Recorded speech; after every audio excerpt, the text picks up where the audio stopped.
in an early game. They still have that energy. They should be trying to get a sweep on the road. And the Tigers are at the games of the year. I mean, their offense wasn't. They had guys that were sick and late coming in, but now if two guys are hurt. But sometimes adversity can bring a team together, and you just got to get together. Well, Tigers going to be shorthanded today. No Donovan Williams. He had a heel contusion that he suffered in the middle of that BYU game, and then Sam Freeman still bothered by the plantar fasciitis. He had limited minutes on Thursday versus BYU, so he's not going to be playing. So the Tigers coach going to have to figure out a way to get short. But, you know, sometimes, I mean, they played 13 guys in the first. Maybe cutting down the rotation might help, but you never want to lose guys, but you have to have guys step up. And their good players have to step up. They have to get over being days, and there's no excuse in this game. Can you just be the best team today? You don't have to be the best team overall for the season, just today. Well, we will see how the Tigers rebound. We're going to take a scouting breakdown on the Lions when we come back after this. The iHeartRadio app and the WCC network.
Back on the Pacific pregame show, the Tigers are getting set to take on the LMU Lions here at the Spano Center to wrap up this homestand that starts league play. I'm joined by assistant coach Josh Newman. He has a scouting report on LMU.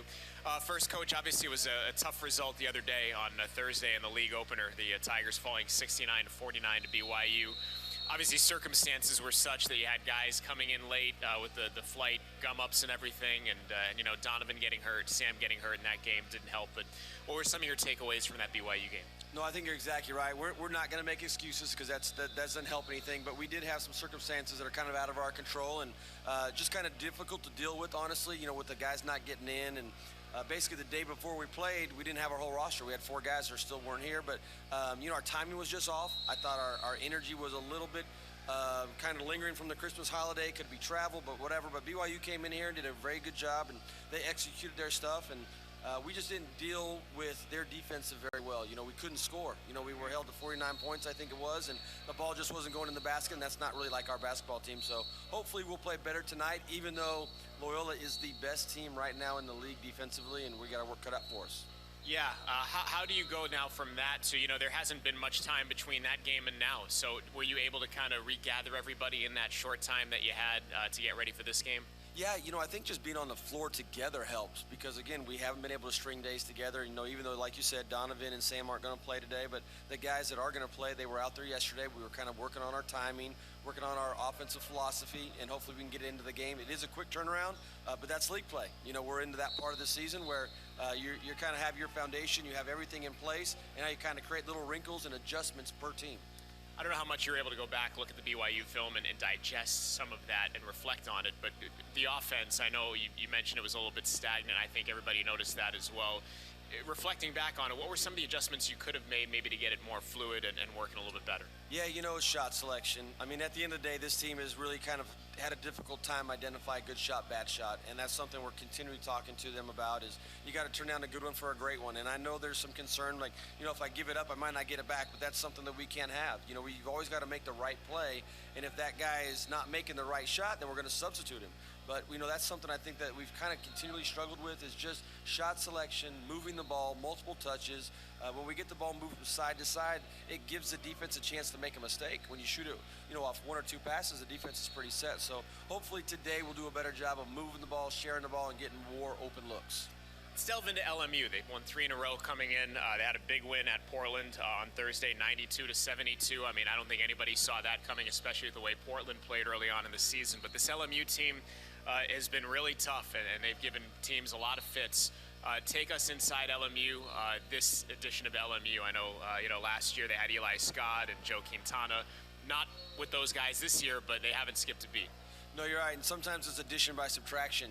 This team right now is guarding at a very high level, and they've got guys that are on the floor, 5 guys that can really defend. You mentioned 2 guys that aren't with them, this year that were there with them last year, but those 2 guys were offensive-minded. And so I think this team right now has a defensive identity that they've embraced, they've relished in, and you can see it. It makes them go, and that defense clicks into their offense. So you're going to have to see us be more patient than we have been, be more physical than we have been, take advantage of their aggressiveness. They're going to try to switch a lot of things, so we need to slip screens, or we need to what they call ghost screens, set flare screens. We need to kind of keep them off balance with their aggressiveness and kind of use that to our advantage. Joined by assistant coach Josh Newman, the Tigers getting set to take on LMU here at the Spano Center.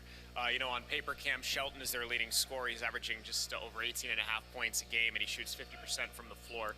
How do you prevent him from being such a factor? Well, he is a very good player, and he's playing at a high level, but what makes them good is they've surrounded them with 4 other guys that can score. They basically have 4 guys on the floor that can score at all times, and then they play 2 5-men that are kind of do their roles, and they're rim protectors, they're dump-off guys, but those 4 guys on the perimeter can all shoot the ball, they can all put the ball on the floor.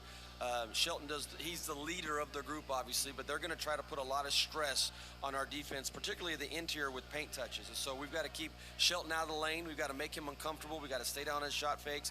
We just can't let guys get easy opportunities. And, what they're going to try to do is penetrate to the middle of the floor and kick out for wide open threes, so we got to keep them out of the middle of the floor. You mentioned the paint touches, and you talk about the Tigers are undersized already, and Sam Freeman couldn't play a lot against BYU with the plantar fascia issue, but is he able to go today?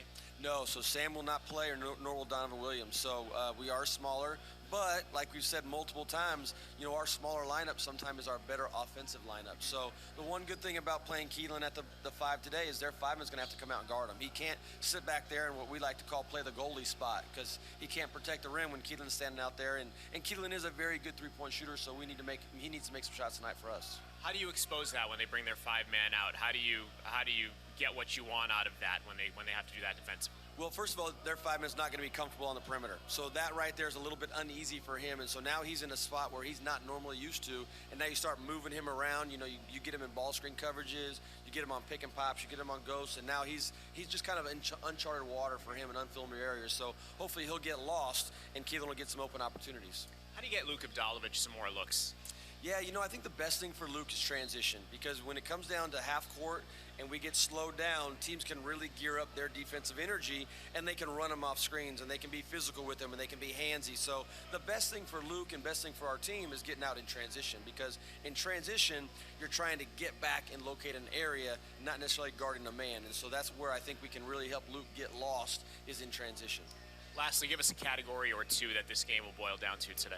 Well, we got to keep them out of the paint. So if you're keeping track of paint touches, that's going to be the key stat in my opinion. We cannot let them get in the paint, and so you'll see us play some zone tonight, because we're trying to protect that a little bit, get them a little bit more perimeter oriented. Even though they are a very good 3-point shooting team, I do think, and coach thinks, and our staff thinks, that 3-point shots from the zone are different than 3-point shots for the man. So I think we got to keep them out of the paint, and we got to make sure we guard the 3-point line. Coach Newman, Happy New Year. Good luck today, and we'll see you down the road. Thanks for having me. Of course, that's assistant coach Josh Newman. We'll come back and have the starting lineups opening tip. It's the Tigers and the Lions from the Spano Center next on Fox Sports AM 1280, the iHeartRadio app, and the WCC network.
Back inside the Alex G. Spano Center, Zach Bay, Rudy, Bob Thomason, glad to have you with us. The Pacific Tigers and the Loyola Marymount Lions, and they are about to tip up, so let's give you the starting lineup. So we'll start with the visiting Lions. Their head coach is Stan Johnson. Hard to believe he's already in his third season. He's done a great job with this program in his short tenure. And for LMU, it'll be Cam Shelton, their leading scorer. Also Michael Graham, Alex Merkvaladze, also Chance Stevens, and Kelly Leapepe.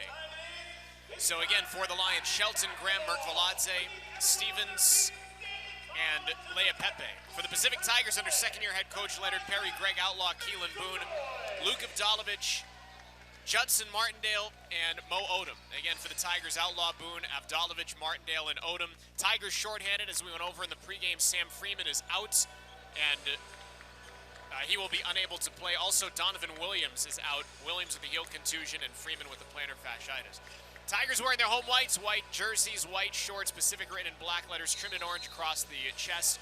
A black number trimmed in orange on the front and back of the jersey. LMU in red uniforms, trimmed in powder blue, with LMU in red, trimmed in white across the chest, and a white number trimmed in powder blue on the front and the back of the jersey. And LMU wins the tip, and they move from our left to our right, from our vantage point on the far right side of press row next to the Pacific bench is Kelly Leapepe, far side.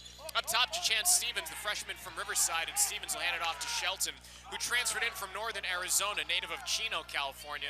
He's guarded in a high front court by Odom. Shelton moving to his right, forward to shoot. Shelton goes down right of the lane, takes a tough fadeaway, and knocks it down, and he's a talented scorer, Coach. Yeah, he is.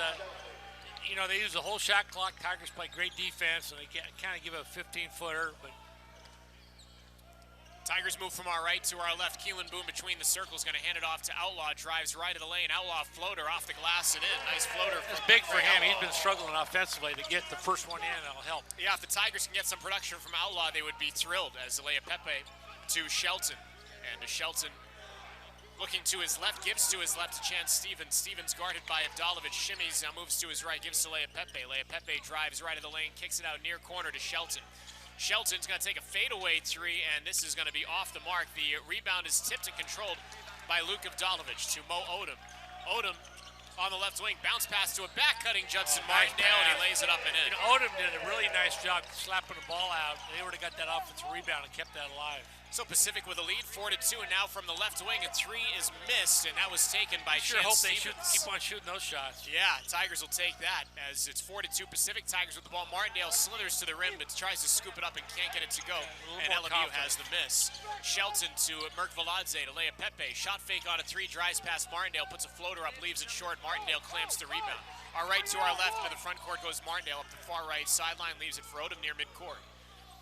Just underway, 18:04 and counting to go in the first half. It's 4-2 Pacific. Odom dribbles to his right. Odom kicks it back to his left to Martindale. He's open for three, and it's around the rim and out. Good look, though, for Judson Martindale. And LMU with the rebound, and in the front court, Merkvaladze is going to drive with his left hand into the paint. Merkvaladze going to work on Martindale, going to work off his pivot foot and lays it up. Can't get it to go. He got close to the tin. And left that shot off to the left. It's out of bounds right last touch by Pacific. They changed it because if they don't call a foul, they got to give it to the Tigers or call a foul. Our officials, by the way, as they changed the call, they did change it. And it was Vern Harris on the far side changing that call. Our officials, Vern Harris, Frank Harvey, and Glenn Mayberry, but they initially said that the ball went out of bounds off the Tigers, and then it was Vern saying that it went out of bounds off LMU. It's hard to see right underneath of the referee. Vern sure helped him out at the half court. Up top, it's Odom. Odom holds the ball off to his left, pivots off his left foot. Mo is going to dribble to his left, leave it for Keelan Boone up top. Boone always looking to shoot, so they're right up on him. Stevens right up on him, and Boone goes to the bucket, and he's blocked by Michael Graham at a goaltending violation. So 6-2 Pacific. The Tigers off to a good start here. It was 17-20 and counting to go in the first half. Remember, the Tigers led BYU 8-1. And then it all went south for Pacific, so hopefully they keep this momentum going if you're a Tiger fan. As backing his way into the paint, Leapepe out to Shelton. Off the dribble, he goes toward the baseline. Shelton spins back, gives to Leapepe. Up top, Merkvaladze, 4-3, and that's short. Rebound tipped by Leapepe, but controlled by Odom. Odom up the far sideline, a left-handed dribble into the front court. Odom weaves toward the middle now to his right. Odom trying to take it all the way, puts it up and in. What a great drive, what a great drive. Another great start. So the foul is going to be on Chance Stevens. Hey, if you can do it for 4 minutes, you can sure do it for longer periods of time playing like this. And Stan Johnson going to go to his bench. Graham and Stevens are outs. And Justin Ahrens and Jalen Anderson are in for LMU.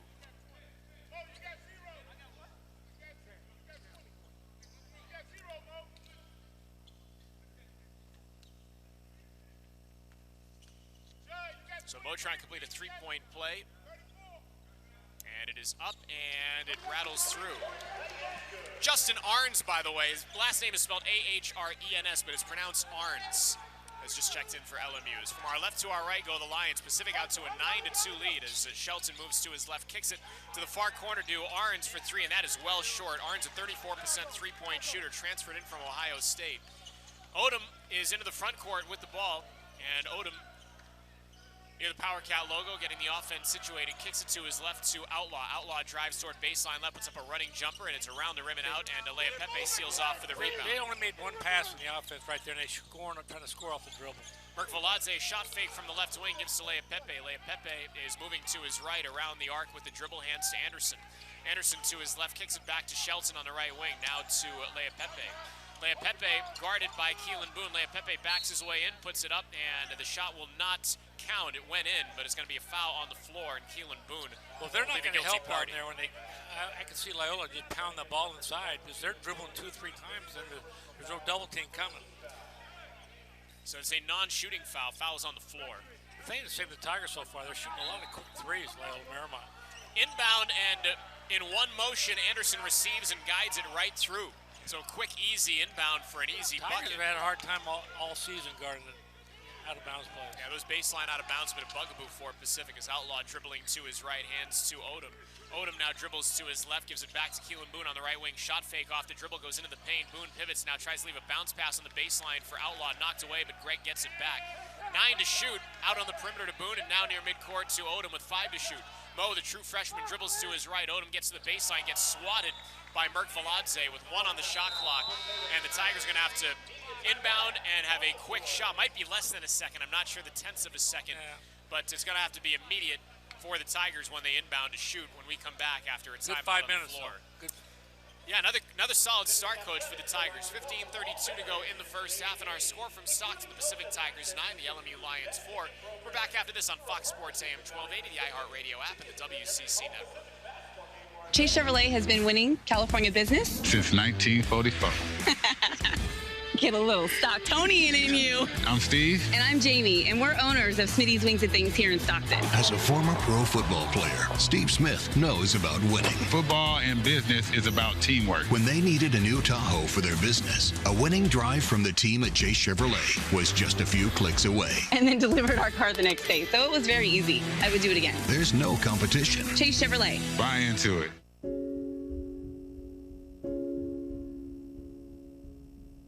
Welcome to University of the Pacific. I'm Dr. Jeff Levine, Dean of Undergraduate Admission. People ask me all the time, hey Jeff, why University of the Pacific? Really, there's 5 main reasons. We're a big university with choices and small college caring. We have student-driven research for real and lasting change. We have real-life learning outside of the classroom through internships and co-ops. We have a campus culture building a sustainable future and a classic college vibe in Northern California. LMU 4 here at the Spanos Center. Coach, another good start for the Tigers. How do you keep it going now? Well, I think you just got to take good shots. I mean, I think, you just continue. They're getting some good drives right now. They're getting some good shots, getting some good fast breaks. Loyola's helped them out by shooting really quick threes, and I think that's helped the fast break and the tempo of the game. But I just be unselfish. It's a fine line of being aggressive and being patient. You got to find that fine line. Tigers have maybe less than a second to inbound and shoot. Boone gets the inbound, gets the shot off, misses the layup, and the rebound taken by Shelton. Yeah, that was some contact down there, and no whistle. So LMU swings it around the far side. Jalen Anderson. Anderson goes into the paint, puts up a contested shot, puts it in, and they could have called a foul there, too. So maybe they made up for it right there. So 9-6, Pacific's lead is 3, and Odom in the front court. Martindale, Avdalovich, Boone, and Outlaw. So same starting 5 as Odom. Off the dribble, gets by the defense. Loyola's having a hard time picking up help off the dribble. Pacific 11, LMU 6, as Anderson on the near wing is going to give it to Arns. Arns, a ball fake, dribbles one time, kicks it to his left to Lewis, who's in the game for the first time, and now driving baseline is Shelton. Gives it out to Lewis into the paint, and he tried to stop and pass out, but he traveled. So Lamaj Lewis commits a turnover. Lewis, a sophomore from Paramount, California, and Tigers get the ball back. 14:46 to go here in the opening stanza. Pacific 11 and LMU 6. All right, to our left, Odom into the front court, and Odom gives a bounce pass to Boone on the left wing. Boone back to Odom up top. Odom puts the ball between his knees and now dribbles to his left, kicks it to Avdalovic coming off a curl. Avdalovic puts it up and in. Yeah, it was a good job. He set a screen for somebody else. They came curled off the double screen and hit a nice 15-footer. Yeah, right near the right elbow for Avdalovic there is Arns on the far side. He's going to dribble toward the key, and now in the key, leave it back for Jalen Anderson. Anderson at the point is going to dribble to his right off a screen set by Lea Pepe. Anderson gets to the cup, forces it off the window. You can't let him get that deep. You got to help stop people shooting. You can't have layups against you. 13-8 Pacific with 14 minutes and counting to go here in the first half. Martindale hands it off to Outlaw. Outlaw moving to his left, hands to Odom. Odom dribbles to his left and terminates the dribble, looking for somewhere to go, gets it to Outlaw on the left wing, and Outlaw's going to lob it baseline left to Keelan Boone. Boone navigating that baseline for a reverse lay-in. Yeah, I hated when players let people go baseline. I always wanted them to just put your foot out of bounds, cut the baseline off. There's too many easy shots. Great move by Boone. 15-8 Pacific with the lead as Lewis going to dribble from the near side to the far side where he hands it off to Anderson on the far wing. Up top to Shelton. Shelton moving to his right. Shelton's going to penetrate and shoves off a Keelan Boone. Great call right there. An easy call, but it's a good call. So a Tiger team that comes out with some fire, and Pacific looking like the desperate team you thought they might be. And the Pacific has sustained the momentum from the first 5 minutes here. 15-8 Tigers, 13:25 to go in the first half. And now some substitutions. Cam Denson, Tyler Beard, and Nick Blake are in for Pacific. So Boone and Avdalovic. We'll see if these guys can keep on playing like the other guys did. Just being patient. Boone and Avdalovic, the only two holdovers from the starting five still out there. Those two should stay out there as long as they can. Boone and Avdalovic, yeah, I totally agree. As Nick Blake on the left wing, I'd like to see Nick Blake get some more minutes too, as he gives to Denson. Denson to Avdalovic. Avdalovic holding over his head, dribbles to his left and curls around an illegal screen set by Boone, and that's two personals now on Keelan Boone. So, two on Keelan, that's going to gum up things here for a moment. Yeah, I'd probably take him out for a minute, but I would not rest him the whole half, I know that. So Boone comes out, and Jordan Ivy Curry is going to check in here for Pacific. Boone's got to know better not to make a silly foul like that. Leonard has a tendency not to play guys with two fouls in the first half. I would not hold him out 13 minutes. Driving right down the middle and getting blocked was Kwame Marble. Marble checking into the game, and he got blocked from behind by Luke Avdalovic. Yeah, great block, and then it goes off the hand. You think you're going to get 2 points, and they make a block, and it's the other team's ball. Yeah, Marble has it go off him. So Avdalovic gets the block, and has the ball go off Marble, so the Tigers get it back, leading 15-8. As Beard lobs it to his right to Denson, now to Ivy Curry. Ivy Curry driving toward the baseline, stops, gives it out to Denson. 4-3, and that is an air ball. And Jalen Anderson just lets that go out of bounds. I just don't know if that's the shot you want to take. I mean, he's not a very good free throw shooter, right? And then he's shooting threes. You know, you have other guys out there that can make those a lot better. Far side, dribbling to his right is Marble. He's going to give it up to Jalen Anderson at the point. Anderson off a screen set by Risky Sansa is going to give it back out to Marble. Marble spins it back out to Shelton. Shelton to his right, guarded by Denson, now weaves it back to his left. Shelton gets to about 8 feet, tries to throw it up. His shot partially blocked by Denson. And now in transition, Ivy Curry on the left wing. Ivy Curry shovels behind to Blake on the left wing. Back to Ivy Curry up top. Crossing over, Juice is going to stop. Ball fake on a three, give it to Beard near side. Beard passes across the lane to Denson. Denson back out to Avdalovic, right wing three, and that's good. But how many times do they pass the ball? That's what great ball movement gets for you. Got to pass the ball. And you know what? A couple guys passed up average shots, and they ended up getting a great shot. The scoreboard should say 18-8 Pacific. It says 15-11 here in-house, but should say 18-8 Tigers. And that is going to prompt Stan Johnson to call a timeout. It becomes the full media timeout. Coach T and I will take it as well. So with 12:02 to go here in the first half, Pacific 18, LMU 8. And we're back after this on Fox Sports AM 1280, the iHeartRadio app, and the WCC network. Oral Health Minute, sponsored by the University of the Pacific Dugoni School of Dentistry. You know, one of the casualties of this pandemic could be your oral health. Many people put off visiting their dentist, and we know that good oral health is linked to your overall health. Research has shown that poor oral health can lead to chronic illnesses such as stroke, diabetes, and heart disease. We here at the University of Pacific Dugoni School want to encourage all of you to get back on track and go visit your dentist.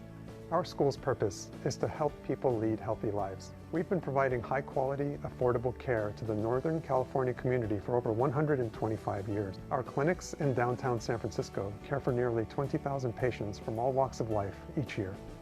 Please remember that your dental care is essential care.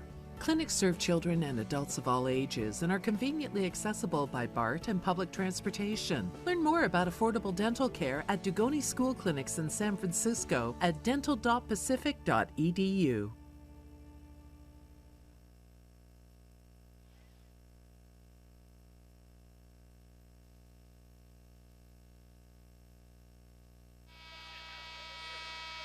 Pacific 18, LMU 8 here in the first half with 12:02 to go in the first half. Zach Rudy, Coach Bob Thomas, coached some scintillating ball movement for the Tigers, finding Luka Dolovich for an open three going to break. You know, some of the possessions are, and some of them aren't. And the ones that aren't are having a little more difficulty. I mean, Outlaw took one pass, took a dribble to the baseline, and shot off the.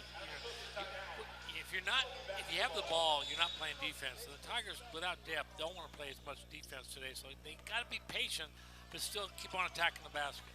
From our left to our right go the Lions here in the first half as Shelton leaves it for Lamaj Lewis. Lewis on the right wing will hand it back to Shelton. Disrupted a bit by Beard, but Shelton still gets the handoff and gives it to his left to Jalen Anderson. Anderson off a screen, dribbles to his right. Anderson now back to his left, goes down left of the lane, stops, pivots out, leaves it down low for Isanza, and the ball goes out of bounds, I say last touch by Tyler Beard. Trying to find Rick Isanza, the junior from the Congo who transferred from Oklahoma. He's a big dude, 7'1". He looked like 7'7" out there. That's a big human being, and Kelly Leapepe will come in for Lamaj Lewis.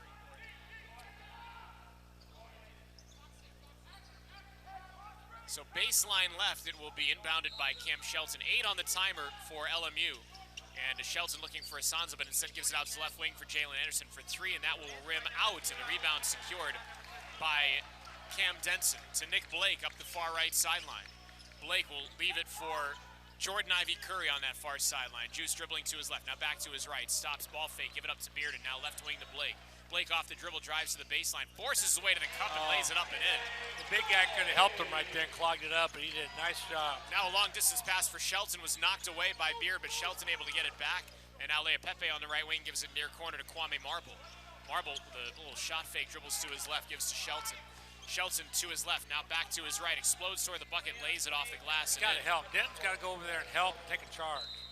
LMU 20 and Pacific 10. The guards aren't going to keep him in front of you all night. I mean, guarding ball is the hardest thing to do defensively. So he is going to penetrate, and then people have to be quick to stop him with his penetration. Beg your pardon, Pacific 20, LMU 10, had it backwards. 20-10 Tigers is Blake on the right wing and handed off to Avdalovich moving to his left. Give it to Beard on the left wing. Beard, a right-handed dribble, moves toward the right elbow, stops, gives it out to Denson from the left wing. Denson starts to dribble and then feeds it back out to Ivy Curry. Ivy Curry moving to his left. Ivy Curry on the left wing now drives, and Ivy Curry kicks it out to the far corner to Beard. Beard with a shot fake far corner will give it to Blake on the left wing. 4-3, and that is off the mark wide left. The rebound clamped by Isanza. Now to Shelton. Shelton up top. Shelton moving to his left, stops in the key, gives it out right wing to Marble. Marble lobs it down low to Isanza, who turns around, puts it off the window, and can't get the layup. Good position there for Isanza, but he missed the bunny, and now Ivy Curry baseline right will give it out to Nick Blake, a straightaway 3, and that is off the mark, wide right. Denson skies in for a big board, and Denson gets the Tigers a bonus possession here. Denson gives to Blake, right corner, and to Blake, give it out to Denson. Denson near midcourt to Ivy Curry. Ivy Curry, left-handed dribble, now crosses to his right. Drew's going to take a 16-footer and drain it. Good penetration. He's been really patient tonight because he hasn't played for a while, so he wants to make sure he gets those first good shots in. Tigers a 12-point lead, 22-10 Pacific. And right now, live ball turnover. Nick Blake intercepts that pass, takes it all the way for a tomahawk dunk. Tried to pass it up top, and Nick Blake was all over it, read it beautifully with his eyes. 24-10 Pacific, all over LMU here. Dribbling to his right is Jalen Anderson, up top to Cam Shelton. LMU seems all out of sorts right now. Shelton drives toward the baseline, stops, slings it out to Marble. Ball fake, left dribble right. Marble swarm right of the lane, gives it out to Shelton, right wing. 11 seconds on the shot timer to Lea Pepe up top. Lea Pepe, left-handed dribble, spins it back to his right. Lea Pepe in the paint. Will give a shot fake, then put it up contested to nobody. Sanza able to jam it back home. Someone's got to get down there and box him out. They made him take a tough shot. Ricky Sanza able to stuff that one back, and it's 24-12 Pacific, and now driving in is Jordan Ivy Curry. Fell to the floor. And the call here is going to be a foul on LMU's Jalen Anderson.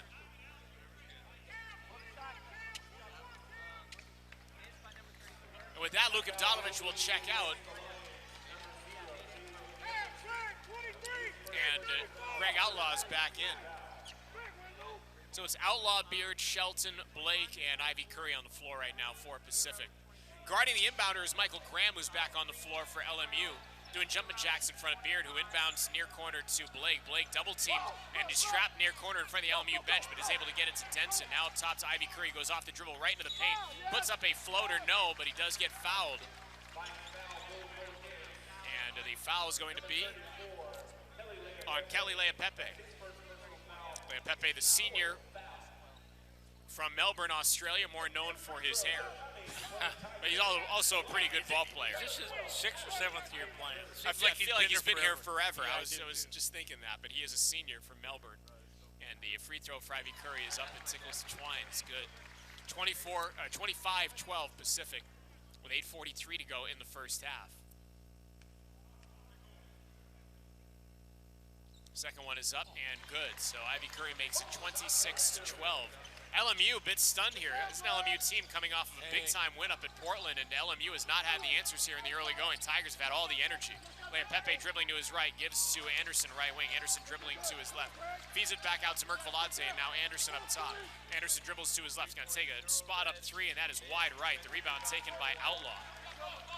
Outlaw from our right to our left into the front court. Gives it to Blake near the mouth of the power cat. Blake starts to dribble with his left hand. Now kicks it to the left wing to Ivy Curry. Ivy Curry moving to his right, gives it to Blake on the right wing. Blake, hesitation move, spin move, and gets to the cup and lays it up and in with a scoop. What a great move. You know, Loyola have not helped on defense at all this game. And the Tigers have compacted their defense a little more to keep them outside. They've done a great job.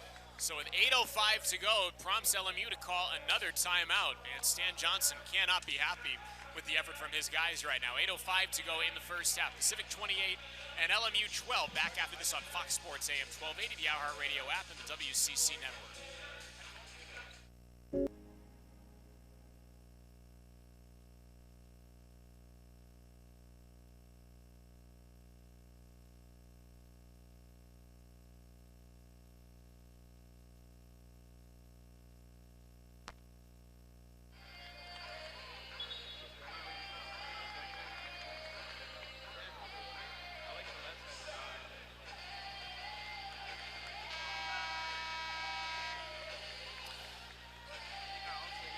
To go in the first half, and Pacific Tigers a 28-12 lead here over LMU. The Tigers have come out with great energy. They've moved the ball well. They've driven the ball well. And right now, Pacific a big lead to show for it here in the first half. 28-12. From our left to our right go the Lions. And Alex Merkviladze gives it up top to Chance Stevens. Stevens gives it to his left to Jalen Anderson on the left wing. Anderson is holding between his knees. That gets a bounce pass. Lower left block to Merkviladze. Merkviladze up with the left hand, gets to and gets to the line. So Merkviladze going to work on Greg Outlaw, who gives the foul. Out of the bench. You know, they got right in the low post, went hard. You don't want to foul him there.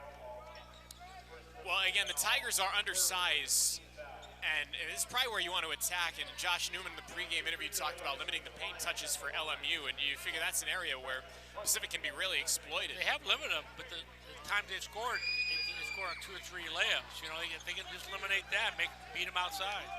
Merkviladze makes the free throw. That is the first LMU free throw attempt of the game. It's 28-15 Pacific. As Blake moves toward the right wing, hands it off to Beard. Beard backpedaling toward midcourt, kind of near the far sideline. And Beard, a right-handed dribble, now explodes to his right, leaves it for Nick Blake. Blake dribbling to his left off the screen, gets into the key. Blake stops, pivoting out, gives to a back-cutting Ivy Curry, who lays it up and in. Ivy Curry going on the back door, running the baseline, and now LMU trying to get out quickly. Tigers back on defense. Now Leapepe gives to Shelton. Shelton back to Leapepe on the left wing. Leapepe leaves a bounce pass for Graham. Graham slings it out right wing to Merkvaladze. Ball fake, chases the defense off. He'll take it open three. No, tip back is no good. Leapepe fighting the rebound, has it, puts it up and in. So second chance points there for LMU. Yeah, first, they haven't given 2 minutes. So. 6:58 and counting to go in the first half. Pacific 30, LMU 17 as Blake drives to the bucket, puts it up, can't get it to go. Rebound taken by LMU. Shelton from our left to our right, going to left of the lane, now backing his way in on Ivy Curry. Shelton trying to back his way into the paint, does. Fumbled the ball, loses it, and a tie-up on the ground. Possession arrow belongs to the Tigers. Cam Denson got his paws on it and gets the tie-up. Well, the Tigers, they've only had 1 turnover so far, 5 or 6 assists. They're making their shots. They're getting the ball to the basket. They have a good tempo right now.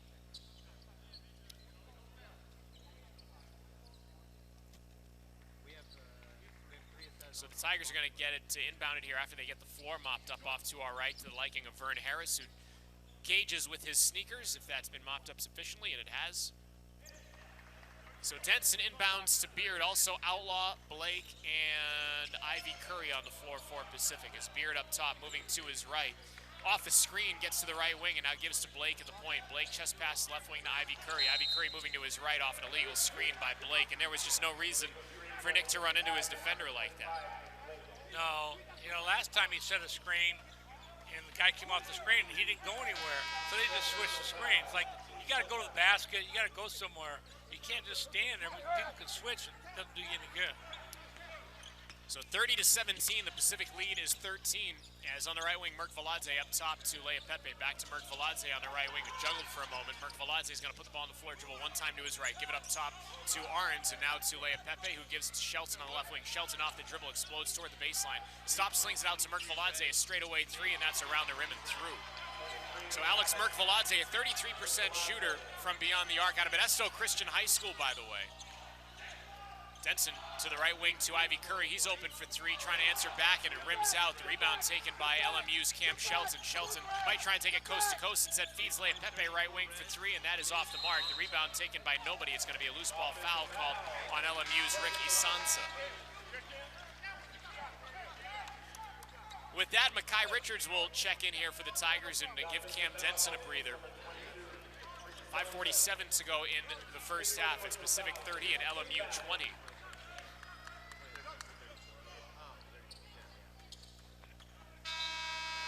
Judson Martindale will check back in for Pacific, and Martindale checks in for Nick Blake.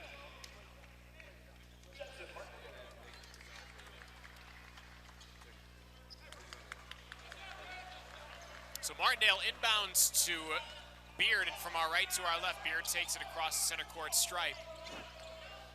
Beard gives to his left to Martindale. Judson will face the hoop, shimmy, and now drive to the right of the lane, guarded by Leapepe. Feeds it out near corner, or tries to Beard, but it's disrupted by Arns, who knocks it out of bounds. Arns, a grad transfer from Ohio State. This will be a real big 5 minutes for the Tigers. Seeing, they're up 10. Can they get in the house being up 10 or more? Finish this really good play in the first half. Baseline left, Beard will inbound to Martindale, near corner. Shot fake, Judson, 14 on the shot clock. Martindale from the near corner spins out and travels. So look where they got the ball. They got the ball in the dead corner. The guy pressured him without a ball handler. Yeah, that's not where you want to get the ball in out of bounds play. Leapepe inbounds to Shelton, and Shelton, our left to our right, across PowerCat logo, and with a right-handed dribble, leaves it to his right, tries to, but it's intercepted by Outlaw, but Shelton gets it back. Shelton gives it out to Arns, left side. Arns wide open for a left wing 3, and that is good. So back-to-back turnovers for both teams, and Justin Arns. To me, that's not a turnover for the Tigers. That was just a steal that they got the ball back. Well, there's a turnover, as trying to drive and feed it out was Ivy Curry to Martindale that goes out of bounds on the far side. This is where you got to take a deep breath and get your poise, This is where Luke needs to be back in the game, He's rested. Odom will check in. Also Blake, Ivy Curry, and Martindale are out. So Nick Blake and Mo Odom back on the floor, along with Makai Richards, Tyler Beard, and Greg Outlaw. Shelton pounds the dribble into the front court, moves to his left. Shelton, left of the lane, will drive, spin on Blake, give a shot fake, another one, put it up high off the window, and gets it to roll through. Tough shot. So here come the Lions. It's 30-25. Pacific's lead is now 5. And at one point, it was as much as 16, the lead for the Tigers, as big as 16 points. Is on the right wing, it's Beard, gives up top to Richards, now left wing to Odom.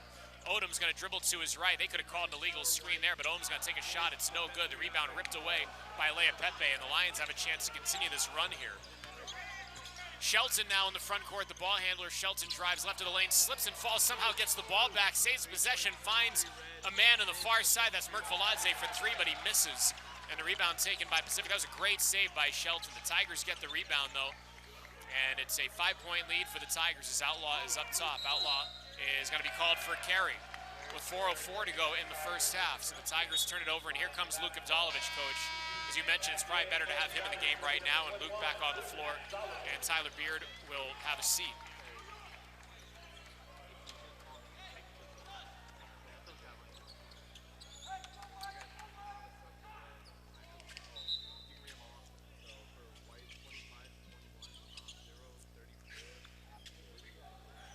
Getting that floor mopped up in front of us on the far side. Lea Pepe, Arns, Merkvaladze, Isanza, and Shelton on the floor for LMU. It's Odom, Avdalovic, Blake, Outlaw, and Richards for the Tigers, and they have that floor mopped up. That's where Shelton slipped and fell, so that's why Vern Harris was making sure they got that cleaned up over there. 30-25 Pacific, now under 4 minutes to go in the first half. Shelton gives to Arns on the right side, back to Shelton. Shelton at the point starts to dribble off a screen, moves to his right. Isanza cut to the basket, but Shelton did not go there. Instead keeps on the perimeter, and now far side Merkvaladze driving baseline left. They're going to call foul here on Outlaw for a body bump, and for the Tigers, that is their 5th foul. And that's the second on Greg, and that'll take us to a timeout on the floor here from the Spano Center. This timeout with 3:47 to go in the first half. It's the Pacific Tigers 30, the LMU Lions 25. We're back after this on Fox Sports AM 1280, the iHeartRadio app, and the WCC network.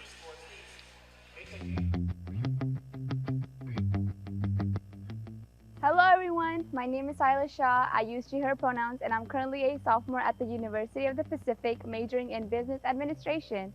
And welcome to Grace Cavell Hall. With over 175 rooms, Grace Cavell Hall is the biggest residential hall on Pacific's campus. Living on campus is one big part of what makes Pacific feel like home. It helps you fit into the campus community right away. The rooms start as a blank canvas, but once you bring your belongings, your bedding, your art, it is an amazing opportunity for you to show your personality. Quick tip, I recommend you bring a refrigerator so you can have your snacks on hand.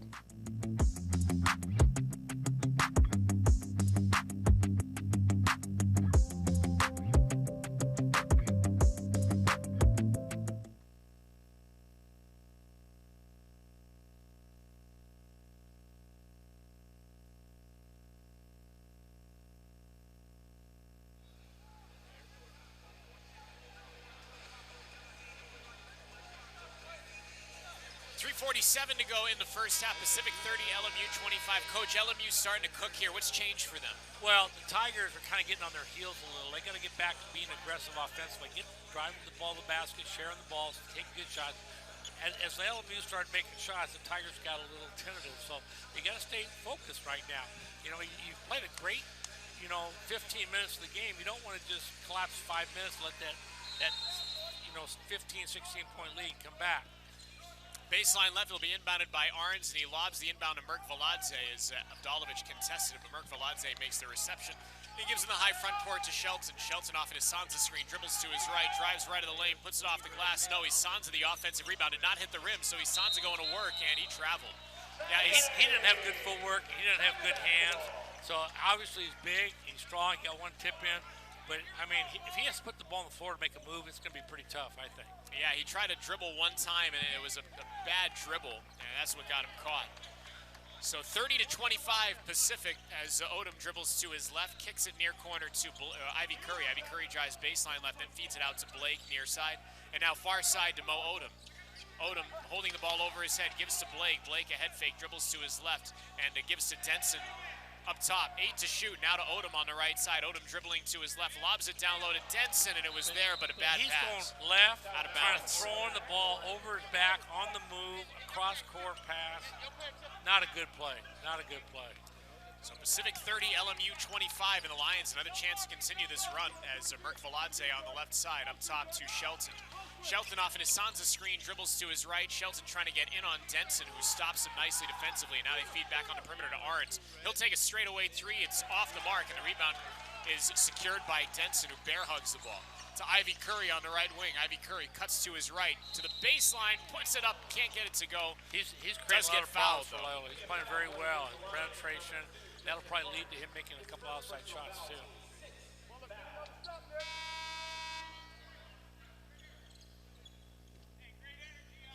That is the 6th team foul.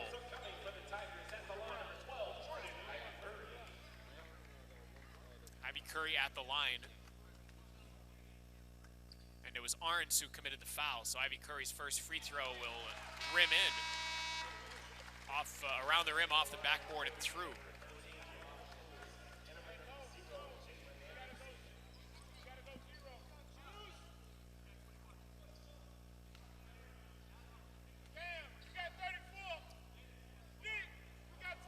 Second one is up and good. Our left to our right, LMU with the ball. The Tigers leading 32-25 as Anderson gives it to Shelton. Shelton on the left wing will spin it back out to Leapepe with a shot fake. Leapepe drives in off the dribble, puts it off the glass. No, and Ivy Curry skies in for the rebound. Ivy Curry up the far right side. And to Jordan on that far sideline will get around a couple of defenders, go to the baseline. Ivy Curry feeding along the baseline to Denson, now left wing to Odom. Odom dribbling to his right. Odom will have his pocket picked. Pocket picked by Lamaj Lewis, and now it's going to be Shelton in the lane going up and getting stuffed by, I believe, Denson, who got his hand in there. And it's going to be out of bounds, last touch by Denson. He'll stay Odom's with made LMU. 2 turnovers in the last couple possessions. Got to be very careful right now. So baseline left, Shelton will inbound. And Shelton inbounds to Lewis. Lewis on the left wing drives baseline, and he's going to be hand checked. And that'll get LMU a baseline out of bounds. Foul's going to be on Odom. 23 seconds on the shot clock. That is the 6th team foul, so no free throws yet for the Lions. Beard will check in, Odom will check out.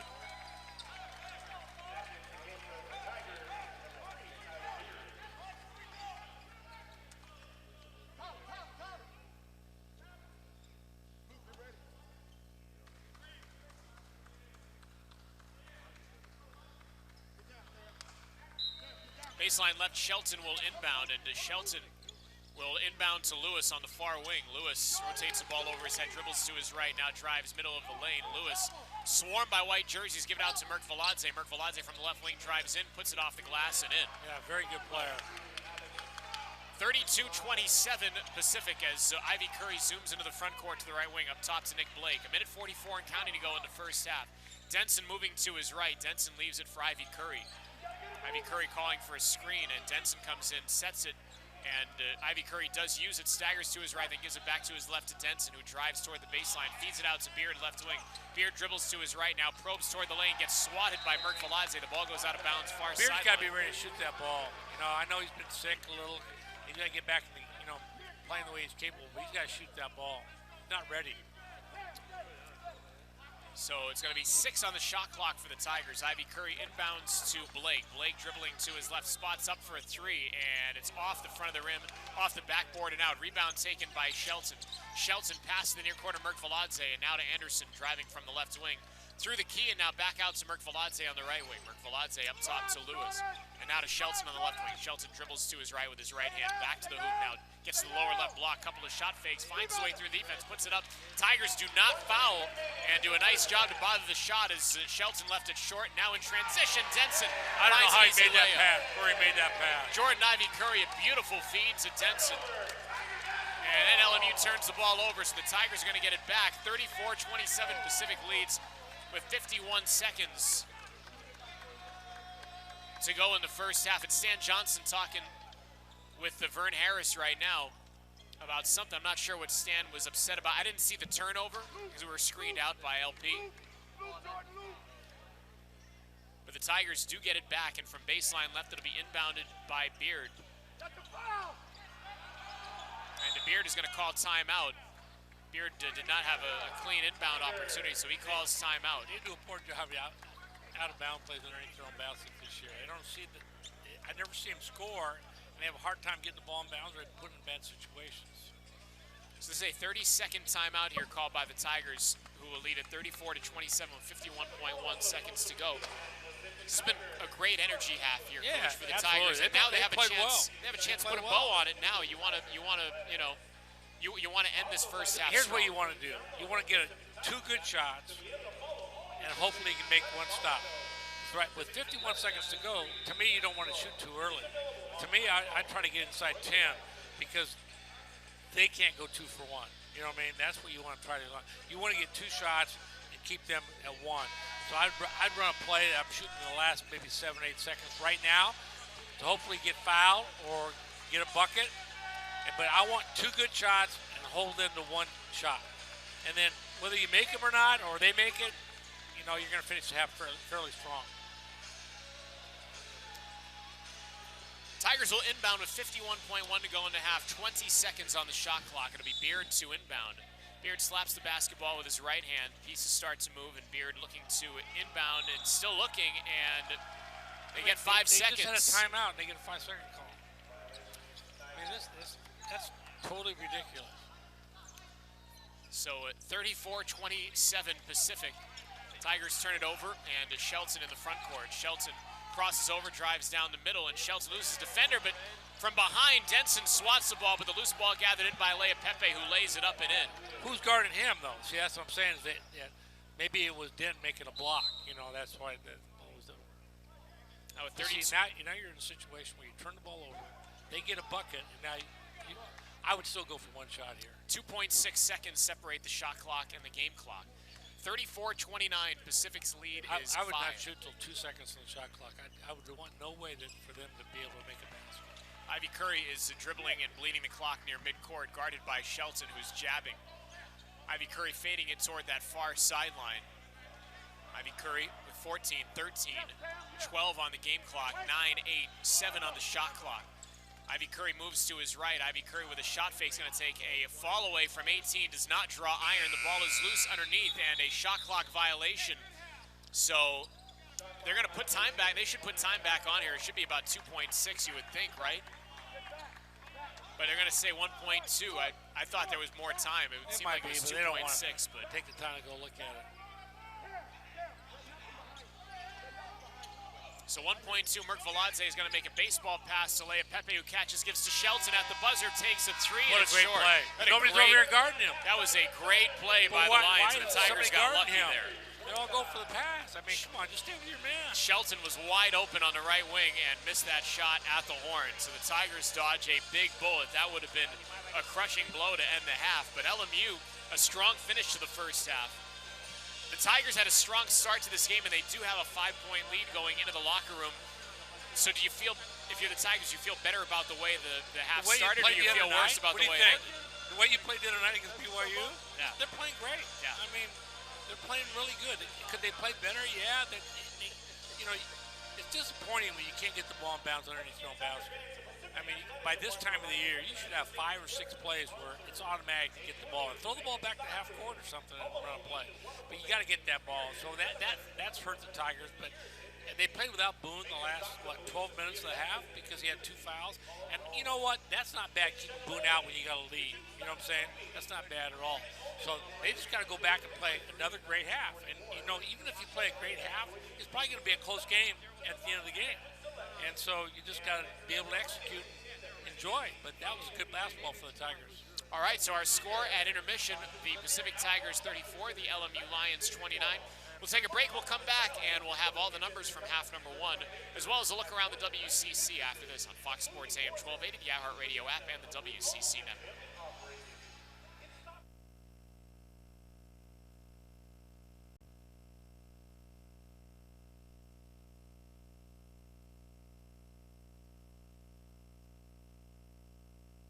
Chase Chevrolet has been winning California business since 1944.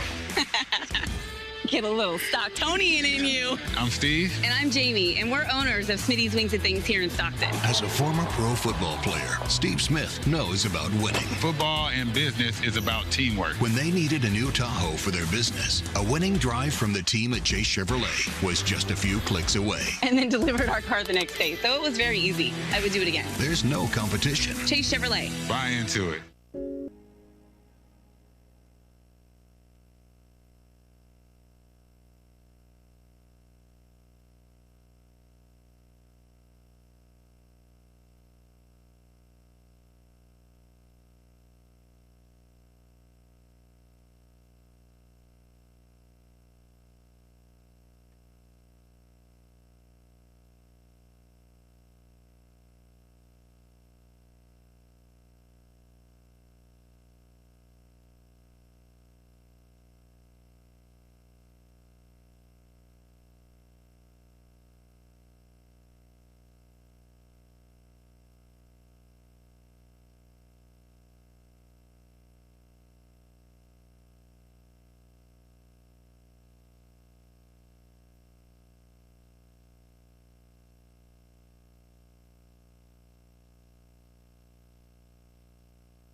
Welcome back inside the Alex G. Spano Center. Zach Bayruti, Coach Bob Thomason. So glad to have you with us on a New Year's Eve. Happy New Year. Coach, I forgot it was New Year's Eve. Yeah. Let me give you the greeting before we started this game, but New Year's Eve here in Stockton. And right now, the Pacific Tigers leading the LMU Lions 34-29, and we talked about it a little bit, touched on it going into break. There's a lot to feel good about right now if you're Pacific. Yeah, I mean, they came out a great start, got way ahead, but you know Lyle's going to come back. I mean, Lyle's got some good players. They've had a great year, and they're getting their legs underneath them. They probably got slapped a little more than they thought they were by Pacific, and now they're responding. So it's going to be Pacific's going to play well to win this game. And but they really played with a lot of energy. I thought their defense was pretty good. I thought their shot selection was by far pretty good for the most part. They're just going to have to stay aggressive while being patient at the same time. And Boone's going to have a little more impact on the game because they kept them out, which I think with 2 fouls when you're leading by 10 or 12 points, you know, at the time, I think it's a good idea. Let's take a look at the numbers from the first half, and we'll start as we always do with the Tigers, who lead it 34-29. And the Tigers were led by Jordan Ivy Curry, who had 8 points on 2 of 4. And Ivy Curry got to the line. He was 4 of 4 from the free throw line. And I thought Jordan Ivy Curry had a very good first half, and he was very tough for LMU to guard. Yeah, I thought he played like he did earlier in the season. I thought he was aggressive. I thought he hesitates, moves the ball. He's got a little strength to him. He's not a real strong guard, but he gets some strength to him to get in there and finish plays. And I thought he had a good confidence base about his game. 6 points for Nick Blake on 3 of 7 from the floor. Nick is 0 of 3 from beyond the arc. We've seen him get hot from 3 at times, but it hasn't clicked for him yet from that distance today. 5 points for Luka Vdalovic on 2 of 2. He's 1 of 1 from 3. 5 points for Mo Odom on 2 of 3 from the floor, and he's 1 of 1 from the line. And then 2 points apiece, or beg your pardon, 4 points for Keelan Boone, if I hadn't mentioned it already, on 2 of 3, and then 2 points apiece for Judson Martindale. He's 1 of 3 from the floor. Greg Outlaw, 1 of 2 from the floor, and Cam Denson, 1 of 2 from the floor. And Denson has a couple of blocks as well. I thought Denson played really well that half. I thought he rebounded, he competed hard. He's not a super offensive player, but he'll get some junk inside. But I thought down the defensive end, he did a nice job. Tigers in that first half, 14 of 27, 52%, and a lot of that is the residual effect of the ball popping on some of those possessions for Pacific. You find better looks, obviously. And the ones they had trouble with is when they try to score off the dribble or on the first pass of the offense. But once they got the ball moving and share the ball, and that's how they need to play. Anyway, they don't have 1 or 2 guys that can just carry this team. They need to share. Everybody's chipping in. 1 of 7 from beyond the arc and 5 of 5 from the line. The Tigers have not shot the 3 well. Well, I think that's a good sign for the Tigers because I think they're taking, by and large, pretty good threes. And I think they've been shooting them pretty well until the last game. You know, the games before that. So if they can have a good shooting half from the 3 this half, that'll help. On the other side for LMU, 8 points for Alex Merkvaladze on 3 of 7. He was 1 of 4 from beyond the arc and 1 of 1 from the line. 6 points for Cam Shelton on 3 of 8. 6 points for Jalen Anderson on 3 of 5. Anderson 0 of 2 from beyond the arc. 3 points for Justin Arns on 1 of 3, all from outside. And then 2 points for Kelly Leapepe on 1 of 5. And Rick Isanza, he had a stuff back, and he was 1 of 2 from the floor. But the Tigers did a nice job on Leapepe. He averages 14.5 a game, and really he was kind of a non-factor in that first half. Yeah, he was. You know, the Tigers got 7 assists, 7 turnovers. But they were 5 and 1 about midway through the half. You know, they got 5 assists, 1 turnover. Now you go 2 assists, 6 turnovers the rest of the half. And that's one other reason they cut this back to 5. You got to minimize those. Loyola is really not doing anything to force you to turn the ball over. The turnovers the Tigers have are just self-forced errors, yeah. Yeah, or you're leaving your feet to pass, or you're doing this, or making an illegal screen. You got to just take care of the ball. They don't have a fine line, you know, with the size differential. They just got to make sure they can play this half with three or 4 turnovers at the most.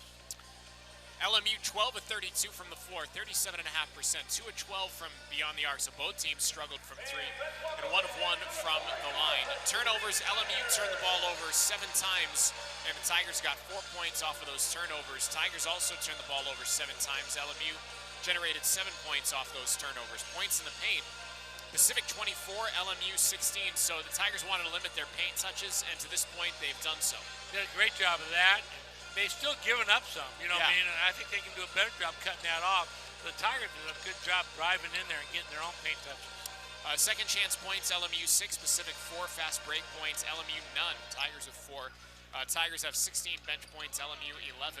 LMU had a 10-0 run, and that was that run that closed out with about 5 minutes to go in the first half. LMU led by 2. They had the first bucket, but that's the only lead for LMU. The Tigers had a 9-0 run inside the first 4 minutes, and Pacific led by as many as 16 in that first half. So all in all, a good first half for the Tigers, but LMU trailed by as many as 16. They're within 5, so, you know, the Tigers have a lot to feel good about. LMU also has to feel good about where they are right now, considering they were down by 16 at 1. Yeah, now I think this is where, if you're the Tigers, you can come out in this first 4 or 5 minutes and really put to them. They think they're going to catch up and win this game, Loyola Marymount. And where you go and separate this lane right back to 12 points and put a lot of pressure on them. Yeah, I think that's going to be key, is how do the Tigers start this second half? We shall find out on the other side of this break, as it's halftime here at the Spano Center, and the second half is about 3 minutes away. Our score at halftime, Pacific 34, LMU 29. The second half is up next on Fox Sports AM 1280, the iHeartRadio app, and the WCC network.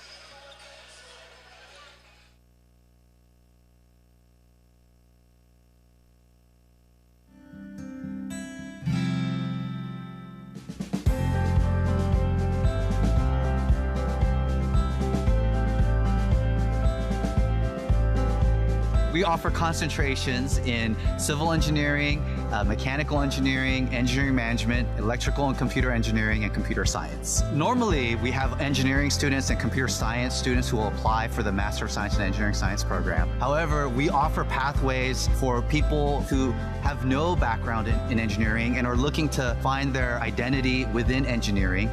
A lot of our students who are in the master's program will be attending school and also working where they had prior work experience. And so they're able to balance their job as well as the curriculum. Because we offer engineering concentrations in so many fields and in computer science, we have students who go work in city governments or in public agencies, will work in private companies in Silicon Valley, or really, choose their own adventure.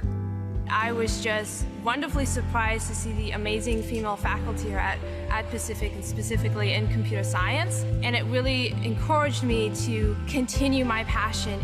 Pacific is a university of purpose. We have this environment that helps foster this growth. We truly believe that gaining expert knowledge is a foundation and a core value for anyone who wants to pursue a field in engineering, computer science, or even beyond that. I would say you would find a community, a family, and a transformative experience. You meet so many students, you learn about their background and their diversity, and you also learn about your passion within the classroom and even outside of the classroom. In terms of flexibility, the curriculum that you want is designed by you and a faculty member. You're going to be working with the faculty, whether it's in the classroom or planning your whole curriculum, really receiving a student-centered experience. You can come in as a student and go, I want to do game development. I want to jump in virtual reality, and that's just so wonderful to me. And I love, not only the diversity of the opportunities at Pacific, but also my fellow students. If it's at Pacific, I can do it.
About to start the second half here in Stockton. Zach Bay, Rudy, Bob Thomason, glad to have you with us. The Tigers of Pacific 34, the LMU Lions 29.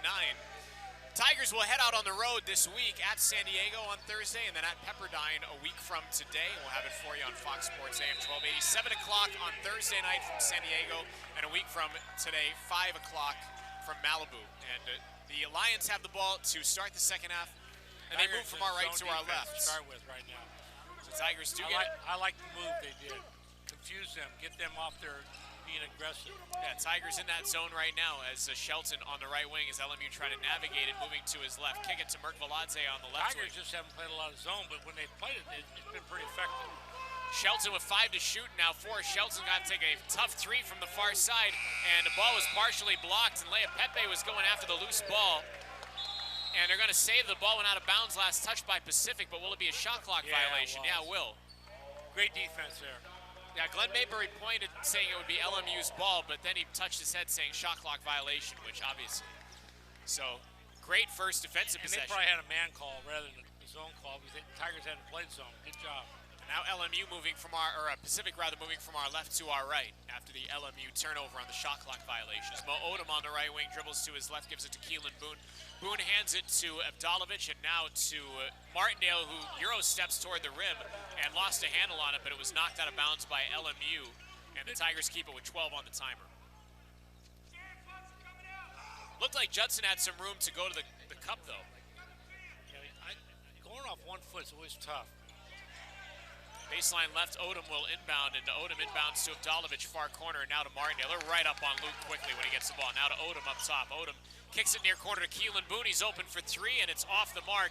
And a long rebound pops out. Outlaw tight ropes the end line, but he throws it back in to the waiting hands of Michael Graham of LMU. And now the Lions from our right to our left. Lea Pepe from the right wing is going to be grabbed. And that's the first foul on the Tigers, the first foul of the second half, and it goes against Mo Odom. Lamaj Lewis will check in for LMU, and Michael Graham checks out. See if the Tigers stay zone here, as it's inbounded by Merkvaladze to Shelton. I think they just hit the first possession.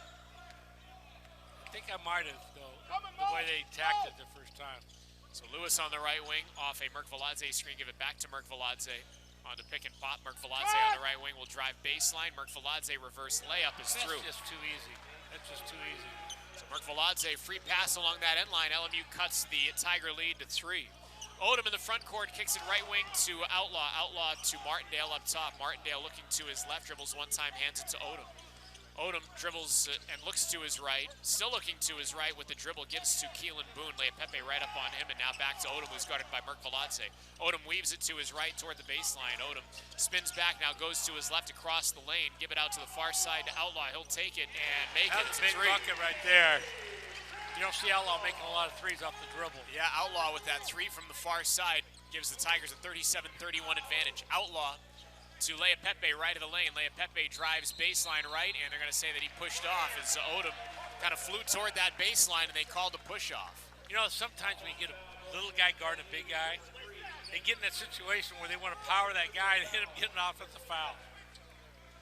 So the Tigers now a chance to build on a 6-point lead, 37-31 Pacific, 17:52 to go in the second half. From our left to our right, Odom across the Power Cat logo. Mo going to give a bounce pass to Keelan Boone before Frank Harvey blows his whistle.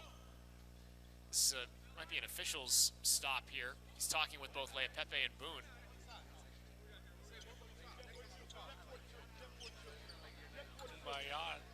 Yeah, Frank Harvey just blowing the whistle, and there was no foul call, just talking. Yeah, maybe he thought those guys were getting a little into each other. He wanted to make sure that they're calmed down. And Keelan patted Lea Pepe on the back, said, no, it's all up, man. And those two guys looked very cordial after the whistle had blown. And now Martindale on the left wing drives off the dribble to the bucket, lays it up. He went off and 2 feet that time, not 1 foot. Even though he kept on, he went off 2 feet. So much more powerful to finish that basket. 39-31 Pacific as Merkvaladze up top will give it to Anderson. Anderson dribbles to his right. Anderson will kick it back to the right wing to Shelton, driving baseline right. Shelton is stopped there. Give it to Merkvaladze from the right of the lane. Puts it up and in. They're going to count the bucket. No basket. Oh, no basket. Good foul. Good foul. I always hated as a coach when fouls hurt you. You know, foul hurts you like, wait, I was just going to score a bucket. That was a foul on Martindale, by the way. So they do not give the continuation there. And LMU will inbound with 20 seconds on the shot clock. Baseline left, Shelton will inbound. And Shelton inbounds to Anderson, right corner. Anderson moving to his left, he's on the right wing. Anderson with a left-handed dribble terminates it, gives to Shelton. Shelton near the left wing will hold off to his right, dribble to his left, and now explode toward the bucket, and Shelton with a shot fake, and they're gonna call travel. And Shelton might be hurt, he's grabbing his face. But Shelton held back up by his teammates. Like he got hit in the face right there. That should be a flop. 39-31 Pacific, 17:04 to go in the second half.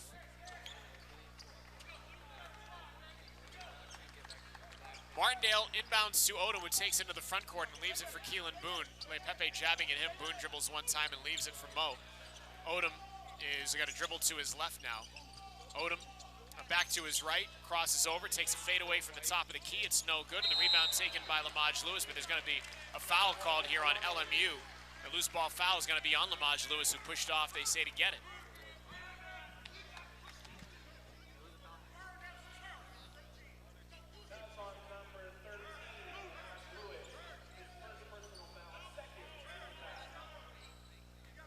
So baseline left, it will be Odom to inbound. And Odom will inbound left wing to Martindale. Martindale's going to drive and scoop it up around the rim, won't go, and the rebound taken by Lea Pepe. You want to make that shot, right? Martindale did everything but finish at every part of the rim, as Shelton's going to leave it for Lea Pepe on the left wing. Lea Pepe drives to the bucket and trying to feed it across the baseline. They're going to call a foul here on Pacific. See, if he just would have, he got so deep there, if he just would have took his time, he could have muscled it in. But he's passing the ball, but he wants to do it fast. Guys get inside the paint, they just need to slow down. I always say count to 2, you know, then you can make a good decision. Fouls on Luka Vdalovic. That is a third team foul on Pacific. Shelton from baseline right will inbound, 20 seconds on the shot clock. And he inbounds to Lewis. Lewis trying to back his way to the lower right block, feeds in the lane to Shelton. Shelton is back to the hoop. Shelton with a shot fake on Outlaw, goes up, can't get it to go, but does draw the foul. Just stay down on him, just stay down, make it might have been a 3-second violation in there. So the foul is going to be on Outlaw, and 2 shots coming here for Shelton. LMU has attempted just 1 free throw in this game. And it was Merk Veladze back in the first half. With that, Nick Blake is at the scorer's table. He'll get ready to check in, as Shelton's going to go to the line. A 62% free throw shooter, and the first one up and good.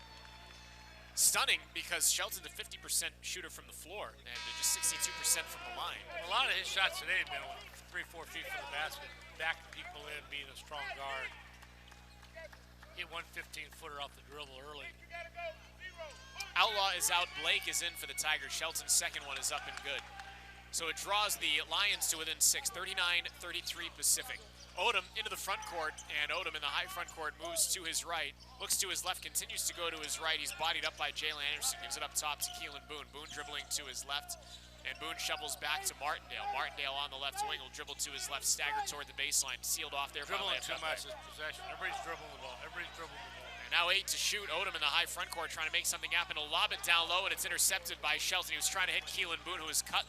And now to Anderson. Anderson, Euro step, puts it up and in, and LMU in transition gets an easy bucket to draw within 4.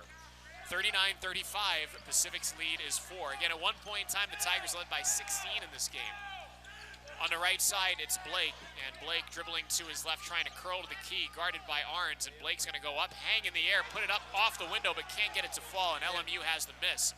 Shelton accelerates into the lane. Shelton is back to the hoop, will get it back out to Arns, who dribbles to his left. Arns feeding back Shelton near midcourt. Shelton, a left-handed dribble now, is gonna try and drive left of the lane, spins it back to his right. Shelton going to work on Martindale. Blake comes over to help. Shelton feeds Lamage Lewis, who comes in to help, and Lewis lays it up and in. And now it's a 2-point ball game. Pacific 39, LMU 37. And we'll see if the Tigers can take this punch here from the Lions. With under 15 to go here in regulation, we're overdue immediate timeout. Odom leaves it to Boone on the left wing. Boone is going to drive to the baseline and tomahawk it home. Fake the handoff, and Boone drove to the cup. Great play. 41-37, Pacific back by 4.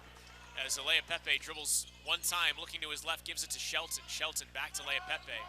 Lea Pepe will dribble to his right.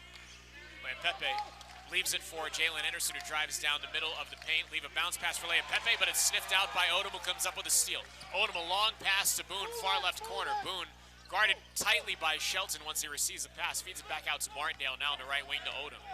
Odom, a left-handed dribble, leaves it for Martindale on the near side. Martindale, handoff to Blake. Blake in the high front court shovels to Odom. Mo is going to have his pocket picked by Jalen Anderson. Just had his pocket picked, and now Anderson with Boone trailing gives a shot fake and lays it up and in. That's just a 4-point play turnover right there. 41-39, Pacific by 2 with under 14 to go here in regulation. Odom in the front court as Leonard Perry calling for the horns action, I believe. Odom's going to move toward the far left side, leave it for Martindale up top. And Martindale has the ball knocked away by Lewis. It goes out of bounds on the near side. It'll stay with the Tigers. 14 seconds on the shot clock when we come back after a timeout on the floor. And this timeout comes with 13:46 to go in regulation. We have a good one here on New Year's Eve in Stockton. The Pacific Tigers 41. The LMU Lions 39 on Fox Sports AM 1280, the iHeartRadio app, and the WCC network.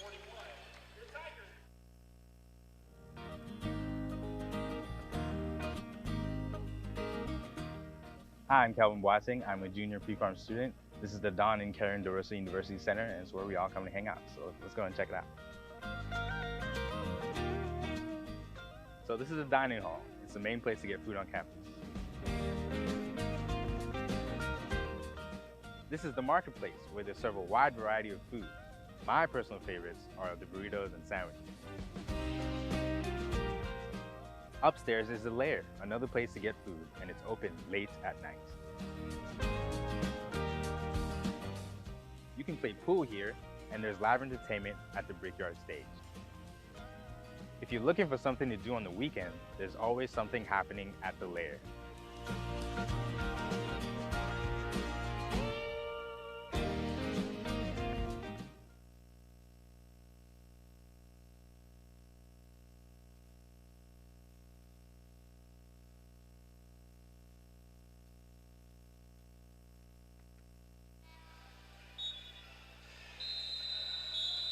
Pacific 41, LMU 39. Zach Beyruti, Bob Thomas, I'm glad to have you with us. LMU has not led, Coach, since it was 2-0, since they scored the first bucket of the game. And the Tigers trying to prevent LMU from getting over the hump here, but LMU has some momentum going into this media timeout. Yeah, they're starting to play and flex their muscles. And they have a good inside game. They got strong guys. And they're trying to do the thing they can do best. You know, the Tigers, at one time they were 5 assists, 1 turnover when they're passing the ball. And now they're 9 assists, 12 turnovers. So it's like 4 turnovers to, I mean, they have 11 turnovers with only 4 assists. So can't win basketball games doing that. So Boone inbounds to Jordan Ivy Curry now. 10 seconds on the shot clock as Abdalovich on the right wing. Spins to his right, gives to Boone. Fake right, dribble left, Boone into the lane, up with the left hand, around the rim and out. Just would not fall for Keelan, and now he tackles Lamaj Lewis to the floor. It's a tie-up, it's a jump ball shot. It's a possession arrow that belongs to the Tigers. And Keelan Boone just the bear Tigers hugged got the Lamaj last Lewis. jump ball. Maybe not, maybe at halftime. It was the halftime, the arrow changed. Obviously, Keelan was not trying to tackle Lamaj Lewis. He was just trying to get the ball, and they go down, crash to the floor. Tigers have missed 3 layups. Now, they're not easy layups. Those are driving, but they've had 3 chances to get layups inside. Baseline right, Ivy Curry will inbound, and Ivy Curry inbounds to Blake, far side. Blake's going to drive along the baseline and get tied up by Cam Shelton. And the foul's going to be on Shelton as Blake's going to go to the line. And they're going to go to the monitor here and maybe see if this is a flagrant foul. So Vern Harris and Glenn Maybury are at the monitor now. And see if Frank Harvey has a look after that. I'm sure he will. Let's see on the monitor, see Blake driving. He's just grabbing his arm. Yeah, I didn't see anything flagrant there. That used to be a baby foul when I was coaching my first part of it. I was going to say. Now they're looking at whether it's a flagrant foul.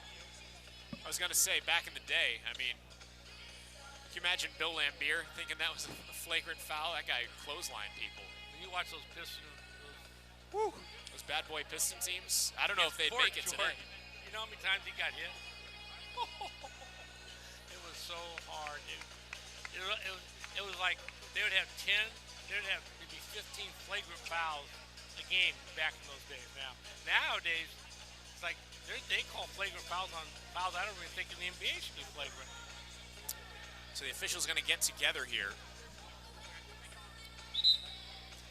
And it's just going to be a common foul, so just 2 shots. You should only do it when it's obvious. Yeah. I mean,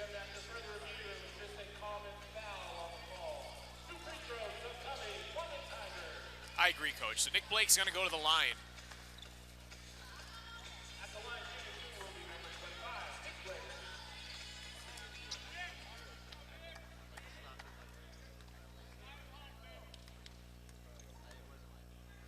Blake is 67% free throw shooter, and his first one is up and good.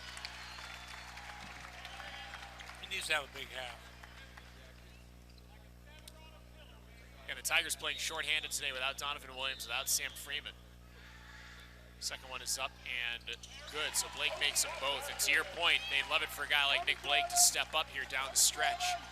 43-39, Pacific's lead is 4, 13:25 and counting to go here in the second half. As moving to his left is Arns, gives it back to the right wing to Lewis. Lewis will drive into the paint, he's gonna be hand-checked. And that'll be the 5th team foul on Pacific. That's his 3rd foul, yeah, which that is is okay. I mean, you just want to get through the 8-minute mark, you know, without another foul. It's the 5th Team foul on Pacific as Lewis will inbound to Shelton. Shelton guarded at a distance by Ivy Curry. Shelton dribbling with his right hand, will move to his right. Now kick it to Merkviladze, left wing. Merkviladze jabbing with his right, dribbles to his left. Merkviladze trying to bang his way in on Denson. Merkviladze, a nice move with a pivot foot, goes to the baseline, puts it off the glass. And he steps around him. That was a great move. 43-41, Tiger lead is 2. Tigers have not let LMU take the lead again since it was 2-0. As Denson moving to his right, hands to Abdalovic between the circles, a jump shot around the rim and out, and a rebound is going to be taken by LMU's Cam Shelton. Shelton going toward the paint. Shelton will feed it out to Merkviladze, now on the right wing to Anderson, left wing to Lewis. Lewis going to drive, go right to the bucket, put it up, can't get it to go, but does get fouled. And LMU's going to have a chance and that's a sixth to tie it foul from the line. Tigers this half. And that's Jordan Ivy Curry committing the foul.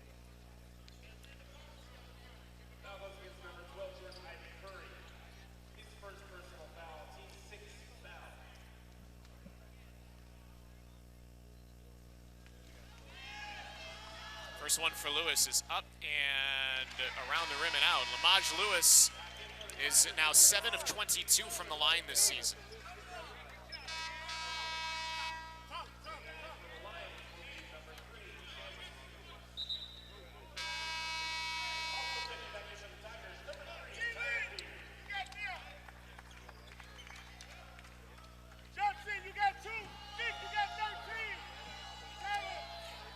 Second one is up and short. The rebound tipped by Merkviladze, and they're going to call another foul here, but this is going to be on Merkviladze for an over the back.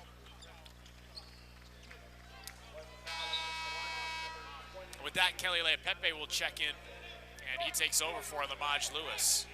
It always gives you a little pat in the back when the other team misses 2 free throws. You know, to tie it up and they don't do it, and now you have a chance to score, and it's in the lead. Yeah, Tigers have another chance to hold the line here as Boone has it on the right wing. Boone straddling the three-point line, dribbles to his left, hands it to Blake. Blake's going to drive right of the lane, and Leapepe falling back. Blake redrives and puts it up and in.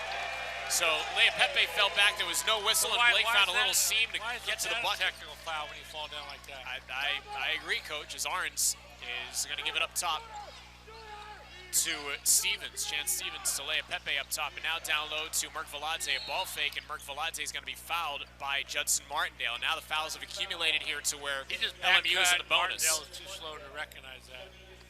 So 1-1 coming for LMU, and it's Merkviladze, who's a 69% free throw shooter. When we come back after this timeout on the floor here from the Spano Center, this timeout with 11:57 to go in regulation. The Pacific Tigers 45, the LMU Lions 41. We're back after this on Fox Sports, AM 1280, the iHeartRadio app, and the WCC network. Welcome to the College of the Pacific, where the arts and sciences intersect. I'm Professor Sharmila King, Chair of the Economics Department and the Faye and Alex Spanos Award for Distinguished Teaching. Let me show you around. COP is the liberal arts core of the university, offering courses in the humanities, the fine and performing arts, the social sciences, and the natural sciences. The college champions experiential learning through undergraduate research. You'll have many opportunities for hands-on learning through creative activity, fieldwork, internships, and study abroad. Most of our classes are small, so we're going to get to know each other. I'll see you around campus.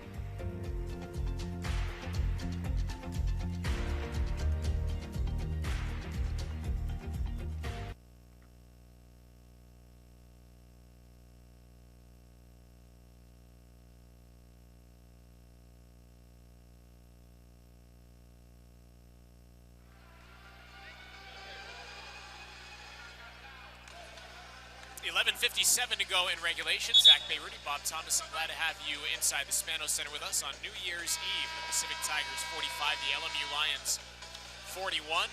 Coach, the Tigers have done a nice job not letting LMU get over that hump. The Lions have got it to within 2. Yeah, the Tigers have held the line here.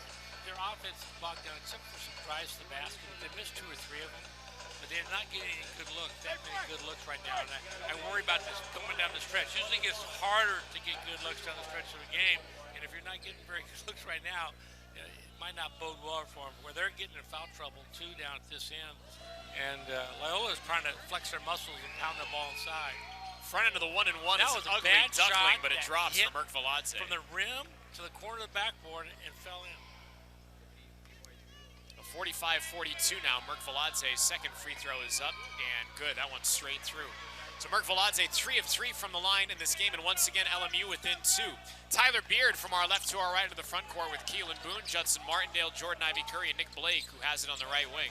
Blake is going to have the ball stolen by Arns, but Blake somehow gets it back. Leapepe couldn't squeeze it, and then the Tigers throw it away on the far side, but out of bounds. Last touch by LMU. Blake did a nice job going getting it, but I have no idea what he was trying to do, dribbling and passing off the move across court.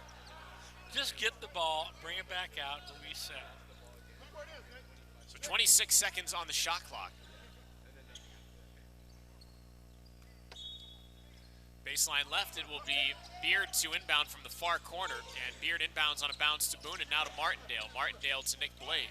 Arn's right up on him, and Blake's going to hand it off to Ivy Curry, who shovels to Martindale, and now to Blake. Blake dribbling toward the far sideline, leaves it for Ivy Curry. Ivy Curry dribbling to his right, drives right of the lane. Ivy Curry into his defender, puts it up and in, and one. They're going to say it is a blocking foul. Inside the arc, I think.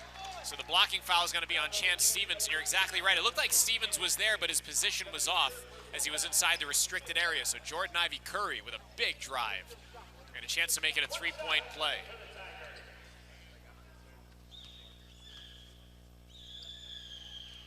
Free throw is up and good for Ivy Curry. 48-43, so Jordan Ivy Curry, a big-time three-point plays from our right to our left. Anderson into the front court. Anderson shovels to Arns, and Arns gives it to Stevens at the point. Stevens getting a screen from Leapepe, and now gives it back to Leapepe. Leapepe driving in from the left wing, stops left of the lane, gives it out to Jalen Anderson. Anderson to Arns. Arns on the left wing gives a bounce pass to Leapepe, baseline left. Leapepe angling his way in on Keelan Boone, puts it up and does not get it to go. They did not call it travel, but rather a foul on Boone, and that's going to be number 4 on Keelan.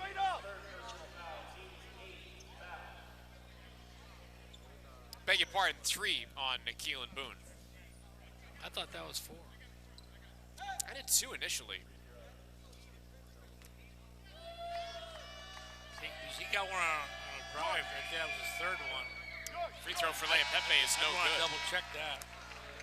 Yeah, the official stats have it as his 3rd. Hope they don't change it if he gets another one. So Leapepe missed the first free throw. He's 74% free throw shooter. Second one is up and good. So that rolls through, and it's 48-44, Pacific by 4. 11 minutes and counting to go here in regulation. Beard in the front court leaves it for Ivy Curry, who moves to his left. Ivy Curry will go back to his right. Ivy Curry a step back 3, and that is off the mark, off the heel, and a rebound taken by Merck Veladze. Merck Veladze into the front court on the right wing, and Merck Veladze will leave it for Arns on the right wing, 4-3, and that is pure. Justin Arns, 34% from beyond the arc. I can see him playing at Ohio State. He's a good athlete. He can really... So LMU within 1 now as Beard gives to Boone. He'll try and answer wide open from the right wing, and he does. So Keelan Boone answers right back. He was wide open. You can't leave Keelan that wide open. He is an outstanding three-point shooter, as we know by now. And it's 51-47 Pacific by 4 as Shelton moves toward the left wing, gives it up top to Merck Veladze. Merck Veladze to Anderson, and now up top to Shelton. Shelton dribbling to his left. Shelton gets toward the baseline. Shelton now curling to his right, up with the right hand. Can't get that to go. Rebound is tipped, and Shelton diving on the floor. Ivy Curry has it, then is tripped up by Shelton, and that should be a foul on Shelton. And it will be. So a great job by Jordan Ivy Curry trying to get in there and scrap for that rebound.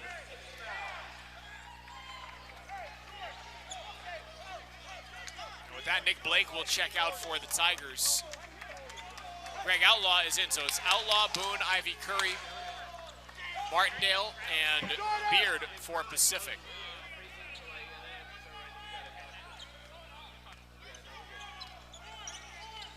And now a turnover in the high front court as Shelton has it, takes it away from Beard. Shelton, a clumsy dribble in the paint, goes up and he gets stripped by Keelan Boone.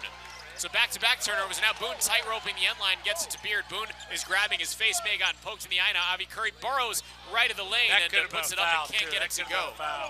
Rebound taken by LMU, and Shelton, or Anderson rather, up top. Anderson to Merck Veladze, a shot fake from straight away. Merck Veladze will instead give it to Arns off to his left. Arns going to dribble to his right, take a three, and it's off the mark. Leapepe secures the rebound, puts the ball on the floor one time and gets fouled. It's going to be a 1-and-1 here as the foul is going to be on the floor. Someone's got to come off that screen and jump out there. You know, it was a wide open three. He's a good three-point shooter. And he just switch that screen, he can get out there. They have the same size guys. They don't have to worry about not switching. So Boone now does have 4 fouls. So Keelan commits that foul. Now Nick Blake's going to come in. So Leapepe again. This is a 1-and-1. Ivy Curry and Boone come out. Blake and Avdalovic go in for the Tigers.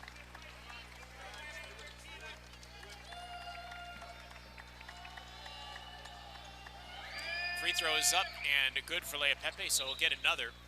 51-48, Pacific by 3.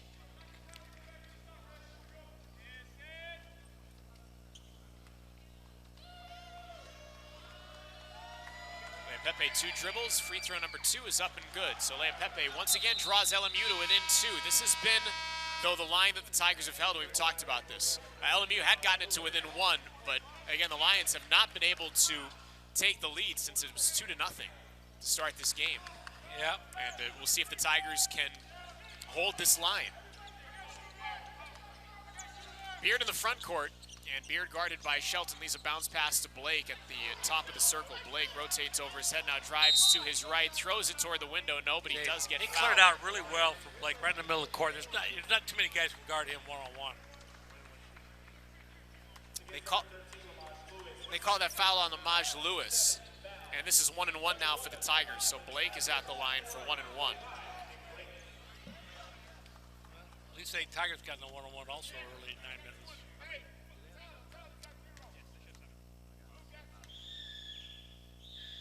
Blake's first free throw is up and through. Blake's first free throw of the game, and the Tigers are 8 of 8 from the line right now. So they've made all their free throws, which in a game like this is obviously huge.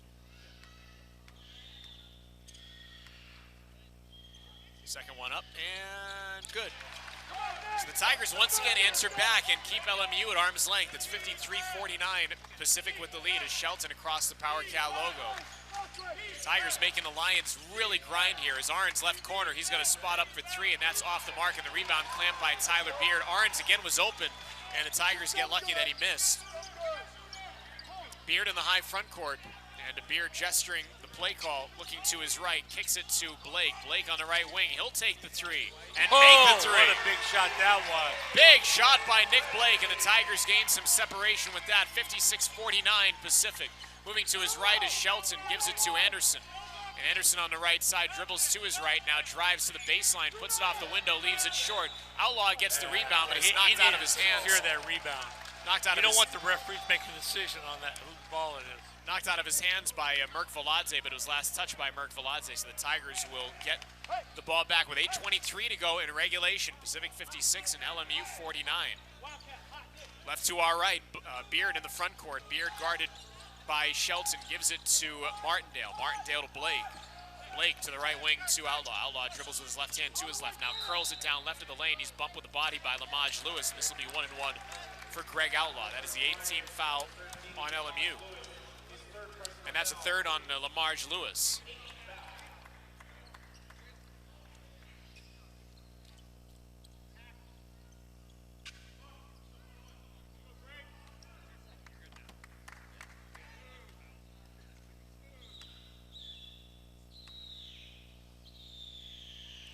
Outlaw's first one is up and rims out, and the rebound taken by Merck Veladze. Way too flat. Hit the back rim again. So Tigers missed the front end of the 1-and-1, and now Jalen Anderson near corner for 3, and that's off the mark. And Avdalovic they're has the fortunate rebound. they're not making some open shots right now. Yeah, LMU is not making those threes, and they have some pretty good looks. 56-49, Pacific maintains a 7-point lead with 7:48 and counting to go here in the second half.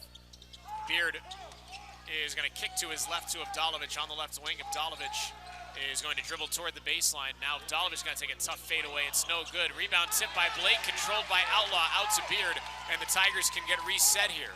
So Beard backpedals toward midcourt. Great rebounding there for the Tigers. Beard trying to figure out where to go. He goes to his left and gives to Martindale, flash to the bucket, but a bad pass is knocked away by Lewis and stolen, and now to Merck Veladze, who takes it and then kicks it out to the far side to Anderson, up top to Shelton, drives down the middle and lays it up and in. Good ball movement there for LMU. And it's 56-51. Pacific's lead is 5, 7:02 and counting to go here in regulation. Blake in the high front court, dribbling toward the far left wing. Blake now will accelerate further to his left and has the ball knocked away by Cam Shelton. Out of bounds, was last touched by Shelton, and the Tigers will have it with 19 seconds on the shot clock when we come back after this timeout on the floor from the Spano Center. This timeout with 6:54 to go in regulation. The Pacific Tigers 56, the LMU Lions 51 on Fox Sports AM 1280, the iHeartRadio app, and the WCC network.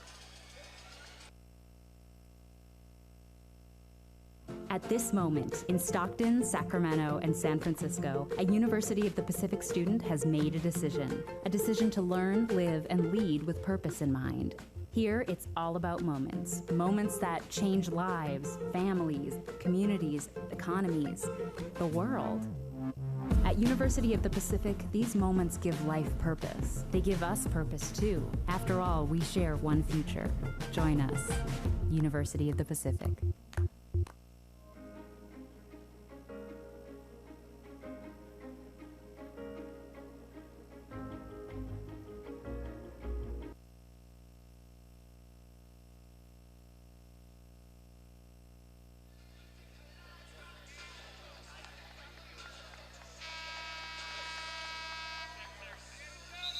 .54 to go in regulation, and Pacific 56, LMU 51, after LMU smacked Portland on Thursday night up at the Childs Center by a final of 92-72. I don't think a lot of folks thought that Pacific would hang in there the way they have today.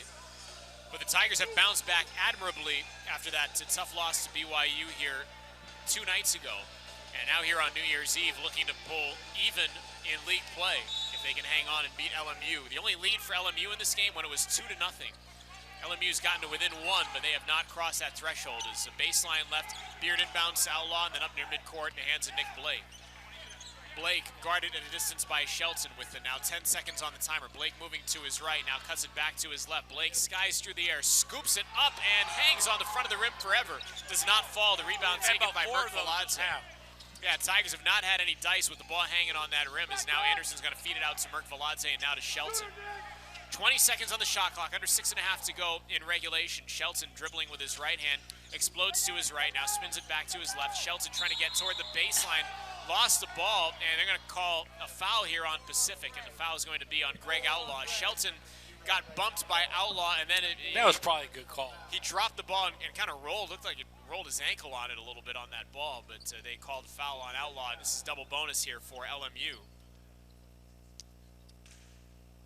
Shelton is a 62% free throw shooter, but in this game he's made both of his free throws, and he's attempted. First one is up and good.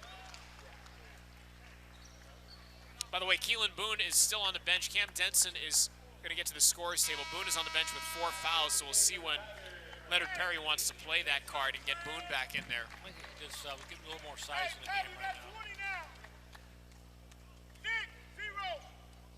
Outlaw checks out for the Tigers. I have to think about getting Curry back in the game. He's been so much more aggressive than Beard has tonight. You know, he gives them a chance to drive the ball to the basket and maybe hit a shot. Second free throw good for Shelton, so he makes them both to draw the line to within 3. It's 56-53. Pacific by 3 is driving right of the lane. Is Martindale scoops it off the window and in. That was a great drive by Martindale. Martindale's had a couple of those in this game, a couple of good drives. And he gets the Tigers back to a 5-point lead after those made free throws by Shelton. Arns driving with his left hand into the lane. Arns pivoting out, trying to lose him. Vdalovic can't, gives it out to Shelton on the left wing. Shelton driving with Beard, and it runs into him, and an offensive foul. That was a bad call. That was a bad call. They're going to call the offensive foul on Shelton. I guess it's a good call for the Tigers. For sure. He was not in position. He did almost flop a little, and so a tough one. So 58-53 Pacific by 5. With 5:45 to go in regulation. Our left to our right, Beard into the front court. Beard kicks it to Blake on the left wing. Blake loses defender, quick step on the dribble, throws it to the window, leaves it short. Leonard Perry wanted to foul, no whistle. Rebound Lea Pepe up the near sideline to Shelton. Shelton accelerates toward the bucket, throws it up and gets swatted by Denson. With the loose ball is Beard. Beard in the front court, leaves it for Blake, who's driving down the middle, throws it up, no, but a foul is going to be called on Blake. They're going to call the offensive foul on Blake. Lea Pepe fell back. He's out of control, Blake was. Here it is right here. Might have been moving a little. I don't know if Lea Pepe was all that set with the position established. Down here, so 1 for 1. So again, the Tigers leading by 5. LMU our right to our left into the front court. Shelton off a screen will move to his left and give it up top to Lea Pepe. Lea Pepe holds over his head. Now he's going to take a 3, and it's wide right. Bad miss by Lea Pepe, and a rebound taken by Denson. He lost it for a moment, but Blake gets the loose ball back in with 5 minutes to go in this one. To Denson on the left wing. Denson dribbling to his right, curls toward the bucket, puts it off the window and in. Big time play right there. Tigers 60 and the Lions 53, and time is called by Stan Johnson. So this is the first bench timeout of the second half. It'll stretch, become the full media timeout, and we will take it as well. So Stan Johnson calls time, and he's going to try and gather his guys with less than 5 minutes to go. The Tigers, underdogs here at home, trying to get it done. At Pacific 60, LMU 53, 4:51 to go. We're back after this on Fox Sports AM 1280, the iHeartRadio app, and the WCC network.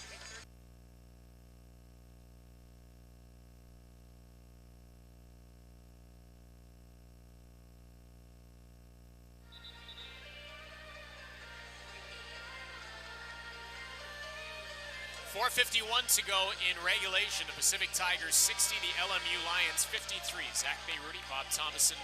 Glad to have you with us from the Spanos Center, where the Tigers are trying to get into winning time here with the lead. It looks like they might do that, leading by 7 with 4:51 to go. Winning time after the under 4 media timeout. And the Tigers, though, are going to take care of the ball, take great shots, play good defense without fouling, and you can win this game. Tigers going to play defense here coming out of the media timeout, and Merk Veladze for LMU will inbound from the far sideline. Merk Veladze will inbound near midcourt to Shelton. Shelton dribbles one time, leaves a bounce pass to Lea Pepe up top. Lea Pepe fake left, dribble right, goes down right of the lane, spins into the paint. Lea Pepe scoops it up off the window and in. Big move there for Lea Pepe. Get him down there, double, and make him kick it out. 60-55 Pacific, leading by 5 is Ivy Curry to Nick Blake on the left wing. Keelan Boone still on the bench, by the way, again with those 4 fouls to Martindale and now to Ivy Curry on the right wing. Ivy Curry moving to his left. Ivy Curry will kick it to his left to Denson. Denson to Blake. Blake from the left wing moves to his right. He's going to take a tough 3 and swish it through. How big a shot was that? He's hit 2 tremendous threes tonight. Boy, Nick Blake is a big-time player as Shelton's going to go down right of the lane and scoop it off the glass and in. Leia, you know, make him earn stuff. Take a little time off. 63-57 Pacific by 6. Ivy Curry pounding the dribble into the front court. Ivy Curry is calling up Avdalovic on the right side. Avdalovic moving to his left will give it to Denson and now to Ivy Curry for a 3, and that's too strong, and the rebound taken by Shelton. Juice was open. Now Shelton pushing into the front court, gives to Anderson on the right wing. To Lea Pepe, back to Anderson. Anderson with a jab fake. Now he's going to take a step back 3, and he's fouled by Jordan Ivy Curry. I don't know about that.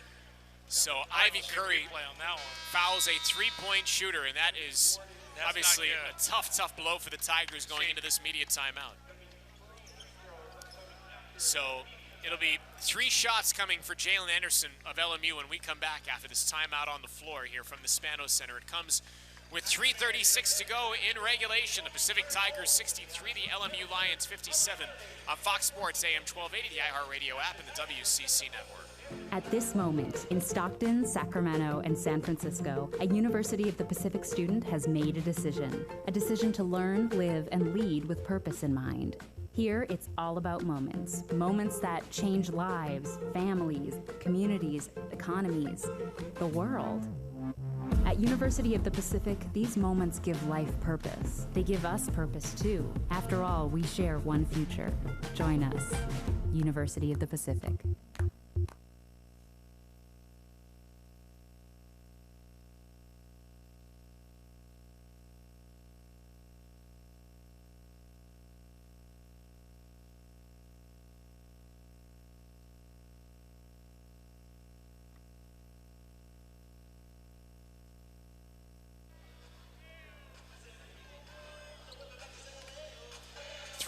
throws coming here for Jalen Anderson of LMU, who is a 59% free throw shooter. And for Jalen Anderson, these will be his first free throws of the game.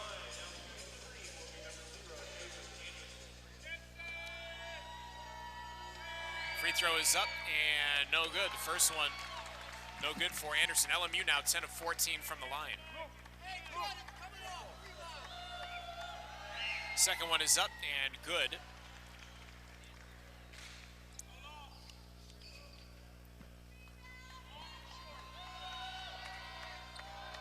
Third one is up and good. So he's 2 of 3 from the line and draws the Lions to within 4 with 3:36 to go here in regulation. 63-59 Pacific. Into the front court goes Tyler Beard. Beard, a bounce pass to Martindale, who was jabbed at by Merkvaladze, but could not come up with the steal. Martindale able to get the pass, now up top to Blake.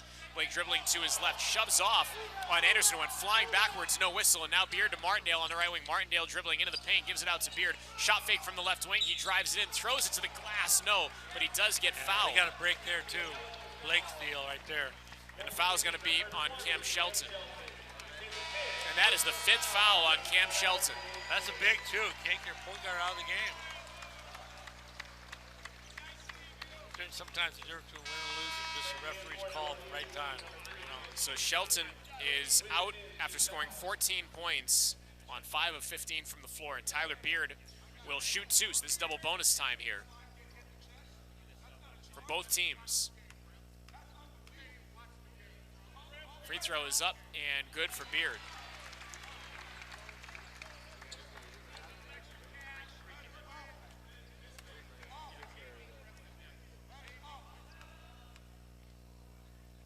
Second one is up and good. So Beard makes them both. 65-59. LMU by 6. From our right to our left, Jalen Anderson on the right wing will give it to Justin Arns. Arns to his left to Anderson. Anderson, as we take to 3 minutes to go in the game, dribbles to his right. Anderson's going to get right of the lane, pivot on the baseline, and Anderson looking for somewhere to go. Leaves a bounce pass for Arns in the paint. Arns puts it up, leaves it short, trying to get his own miss, but can't as Keelan Boone back in the game seals off for it. The Tigers have the rebound, the ball at a 6-point lead with 2:44 and counting to go here in the second half. High front court is Beard, kicks to Avdalovic on the left wing, Avdalovic to Martindale. Martindale, chest pass to the right wing to Beard. Beard back to Boone. Boone will lob it to Blake on the left wing. Blake driving toward the baseline is going to be fouled by Arns. See, number one, they had good patience. They used the shot clock. Now they end up getting fouled. To me, that's how you want to finish games down the stretch of the game. Use the shot clock, get fouled if you can, get easy baskets, and then you have a chance to win. Right now, this game is there for the winning for the Tigers. With the 2:26 to go, Pacific leading by 6. Free throw is up and good for Nick. Right over that front rim tonight. Made every one. Tigers now 11 of 12 from the line. Second one is up and good. So 67-59 Pacific, 2:25 and counting to go in the second half. And now time is going to start to become a factor here for LMU as Anderson gives it to Chance Stevens. Stevens up top, kicks to his left to Arns. Arns dribbling to his right, gives to Anderson. Anderson dribbling to his left at the top of the circle. Anderson's going to drive now, right of the lane. Anderson puts it off the glass and in. That was easy pickings there for Anderson off the dribble. 67-61, Pacific by 6. Can't let him go right to the front end. Nick Blake tying a career high with 20 points in this game, by the way. As Beard moving to his right, Beard drives toward the baseline, scoops it up, no, but he does get fouled by Alex Merkvaladze. Barry said at halftime, Blake has to have a good game for them in this game, and he's playing great. And 2 shots coming here for Tyler Beard. This is where I get Boone off that free throw line right there, just so he doesn't pick up his 5th foul. Keep him in the game offensively. Martindale can get in there and rebound for him. You know what I'm saying? Yeah. First one is up and good. Yeah, Keelan is on the left side of that lane between Leopepe and Arns. Second one is up and good. 69-61, Pacific by 8 with 1:49 and counting to go here in the second half. Anderson dribbling to his right. Anderson drives to the baseline. Anderson will feed it out to Stevens. Dribble to his left. He'll take a three and knock it down. So Chance Stevens gives the Lions exactly what they needed. Big three for them. Now they're going to have to set some pressure up. You know, the Tigers are going to have to, they got some timeouts if they need them probably, but they need to break this press. It's going to be a full timeout here called by LMU, but we're going to keep it here. 69-64 Pacific. So if you're LMU now, you said you're setting up the pressure here and trying to force that turnover. You got to press. You got to put pressure on them. The Tigers haven't won a lot of games, you know, especially close games. So you got to put pressure on them. And if you foul the right guy, you know, knowing who the guys are, but you don't have to foul right now, right this second. But I'd put a lot of pressure on the Tigers. Again, Cam Shelton is fouled out for LMU. So Chance Stevens, or Cam Shelton, beg your pardon, their leading scorer is out, having scored 14 points in this one. For the Tigers, Keelan Boone is in foul trouble. He has 4 fouls. Also, Greg Outlaw has 4 fouls. So those are the 2 Tigers with 4 fouls. Again, our score with 1:38 to go in regulation, Pacific 69 and LMU 64.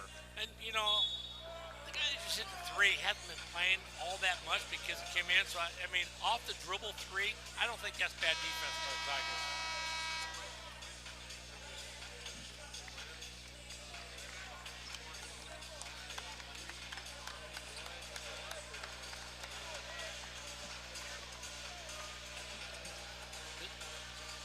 The only thing I might look at is get Curry in the game, too, to have 2 point guards in the game. You know, baseline left, it'll be Avdalovic to inbound, and Avdalovic inbounds to Beard, and Beard fumbles it out of bounds. So Beard was just going to catch the ball, and he just fumbled it. So 2 seconds come off the clock, and now the officials are going to chat here and take a look at it. It's going to be Frank Harvey and Glenn Maybury, the 2 over there. Now Vern Harris coming over. Frank called that. He's in the backcourt back here. So let's see. Beard fumbles and the other rest right there. Well, was it out of bounds? That's what I'm saying. That's why they're looking at it to see if they have a different angle, because he's way back here calling that play out of bounds. Yeah, if you're watching, he should have been up at half court. If you're watching with us on the WCC network, got a good look at it. It looks, I mean, we can't see from our vantage point because it's on the near side to us. I don't know if they have another angle. It's an impossible angle for us. So, I mean, it looked like it was close to being on the sideline, which it was, but I can't say for certain that it was out of bounds. Obviously, it looked ugly as Beard fumbled it. That ball, you know. So they're taking a look now. You want to get the call right. When you're refs, you don't want to not have the call right. New ball, and I don't think there's enough to overturn it, so it'll still be a turnover for the Tigers. Now LMU trailing 69-64. And coach, there's plenty of time now for them in this game, so you don't need to be hucking threes. You can play good defense. You can get to the bucket. They played that one possession zone the first play. Anderson on the left wing, guarded by Beard, and Anderson dribbles to his right. Anderson gives to Arns off a curl, moving to his right. Arns dribble to his right, takes a 3, and is fouled by Luke Avdalovic.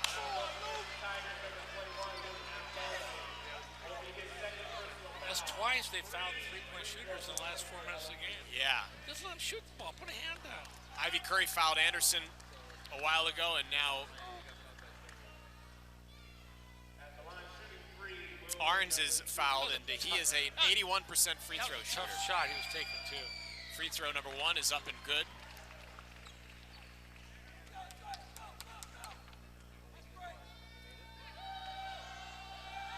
Free throw number 2 is up, and the rim spits it out. So big break there for the Tigers. Minute 26 to go. Pacific 69, LMU 65. The third free throw is short, and a rebound taken by Boone. Arns, an 81% free throw shooter, goes 1 of 3. And now the Tigers advance into the front court. Avdalovic gives it up near midcourt to Nick Blake, and now to Tyler Beard, and the Tigers can work some clock here, leading by 4. Beard drives to his right. Beard is going to get to the cup, put it off the glass and in, and get fouled. Shot. He gets stuck a little too far underneath. He comes back with the left hand and finishes that. And the foul is going to be on Chance Stevens. So, boy, did the Tigers catch a break. After turning the ball over and fouling a three-point shooter, LMU gets only one of those free throws down, and the Tigers come back and have a chance to complete a three-point play.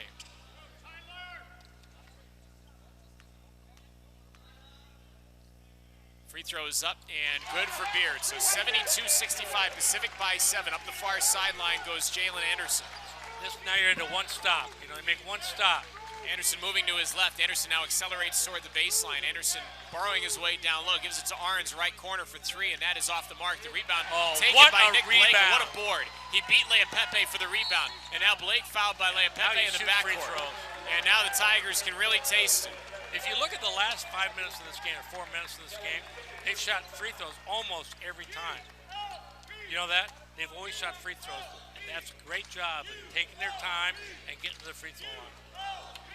And here come the UOP chants from the fans here at the Spano Center who have turned out on New Year's Eve as Blake at the line.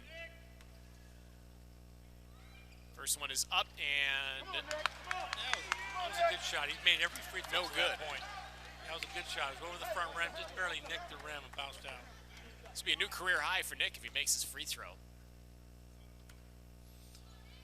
The second one is up and good.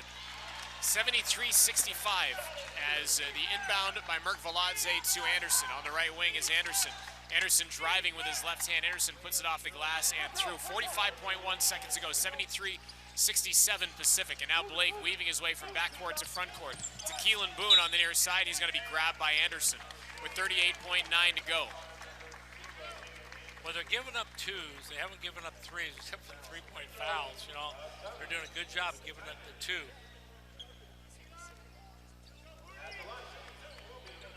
So Keelan Boone is at the line.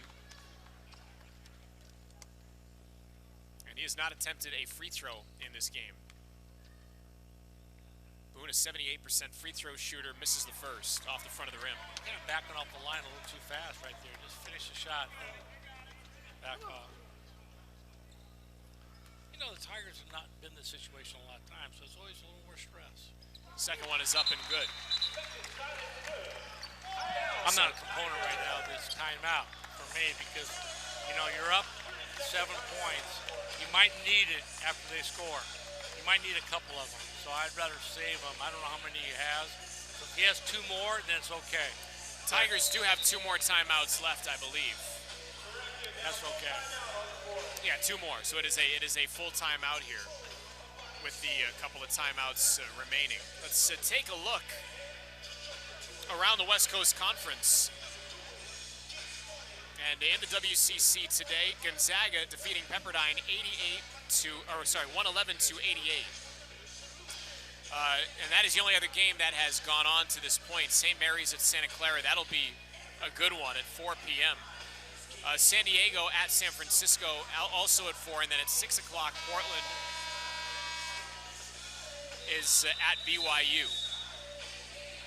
So that's what's going on around the WCC today. Here it's Pacific 73 and LMU 67 with 38.9 seconds to go, and the Tigers trying to level off here in league play after that 20-point loss to Brigham Young here on Thursday. Be a nice way to ring in the new year for the Tigers with this win. I used to like to come out here with my three-quarter, court press and jam them, or just make sure the guy would go back to get the ball, then you can just slow the ball up a little. I didn't want them rolling the ball in, taking too much time.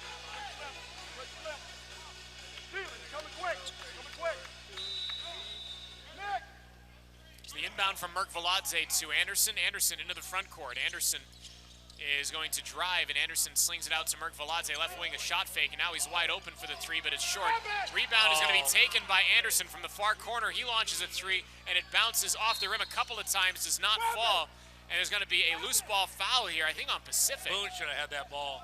Boone did. He kind of walked after that ball on that rebound, and the guy just hustled in on that play. Boone should have had that ball, and this game would have been over. Fouls on Judson Martindale. Loose ball fouls. That stops the clock. 23.6 to go. 74-67. Free throw is up and no good for Merck Veladze. LMU in this game is 13 of 20 from the line and 4 of 23 from beyond the arc. Second one is up and good, so 1 of 2 for Merck Veladze. 74-68, 23.6 seconds ago. The shot clock is off. Avdalovic looking to inbound. He inbounds to Martindale. Martindale on the baseline lobs it back to Luke. And now Luke's going to be fouled in the backcourt by Jalen Anderson. So that'll send Avdalovic to the line. Except for the one bobble, at Beard in the corner. And then the two shooting the three-point shots on fouling three-point shooters. They've played really a clean last 4 or 5 minutes of this game. So Avdalovic first free throw is up and good. Yeah, Coach, I would agree. I would agree outside of those couple of mistakes. And Avdalovic is now 1 of 1 in this game from the line. That's 6 points for Luke. Second one is up and good. 76-68 Pacific, 20 seconds to go in the game. Jalen Anderson in the front court. Anderson's going to blow by everybody, scoop it off the glass, and a goaltend on Keelan Boone. Again, don't stop. Well, the clock's going to stop anyway after a made basket. 76-70. The important thing, though, is no foul there for the Tigers. So, Boone trying to make a block there, and the goaltend, so be it. See. Inbound from Avdalovic to Martindale, who's trapped on the far side, and it's going to be a travel as Judson turns the ball over with 11.9 to go. Luke could have ran the baseline. He didn't think he could, but they stopped him. It was after a basket. So LMU is still breathing here. LMU has to shoot a three right now. Yeah, they need a three. Can't turn the ball over. Just throw the ball long down the court. Anderson inbounds, or looking to inbound. He does to Stevens, and he's going to be tied up by Nick Blake. It will be LMU's possession arrow, but a second comes off the clock there, so 10.6 to go in the game.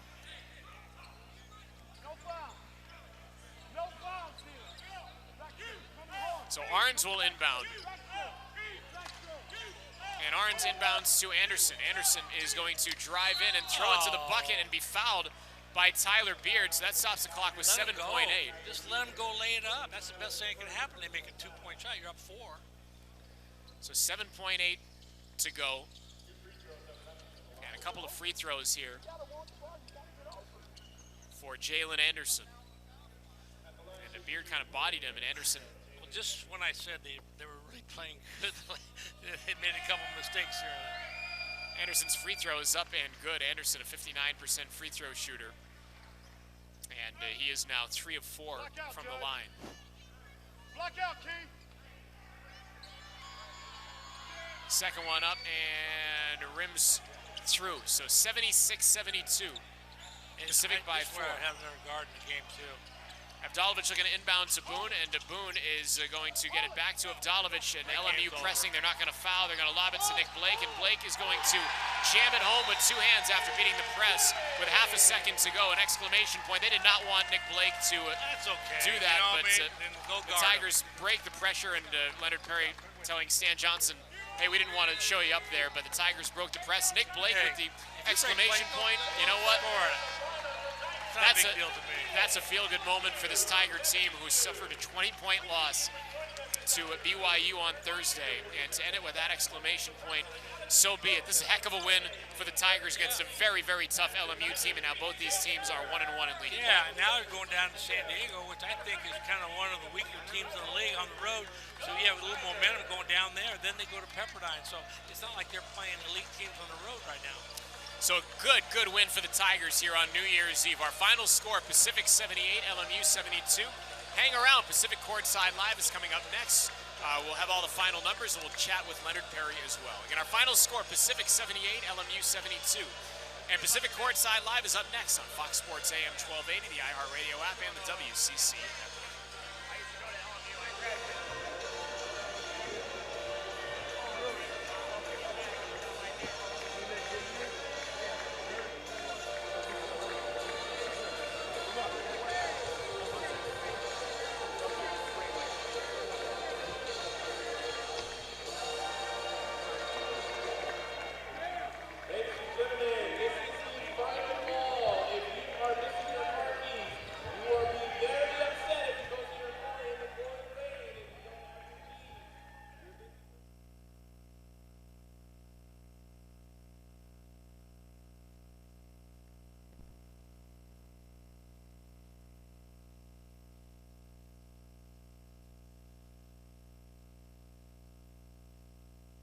At this moment, in Stockton, Sacramento, and San Francisco, a University of the Pacific student has made a decision to learn, live, and lead with purpose in mind. Here, it's all about moments. Moments that change lives, families, communities, economies, the world. At University of the Pacific, these moments give life purpose. They give us purpose too. After all, we share one future. Join us, University of the Pacific.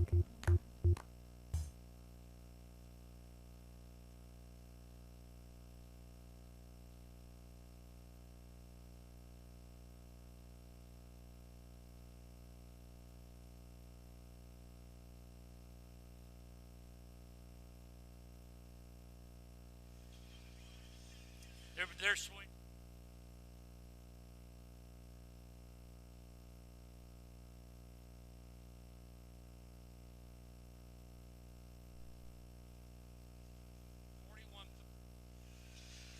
Welcome back inside the Alex G. Spano Center. Welcome to Pacific Courtside Live. Zach Bayrudy along with Bob Thomason. Glad to have had you with us as this one has gone final. The Pacific Tigers 78, the Loyola Marymount Lions 72. So Pacific defeats LMU here at home, and both teams are now even in league play at 1-1.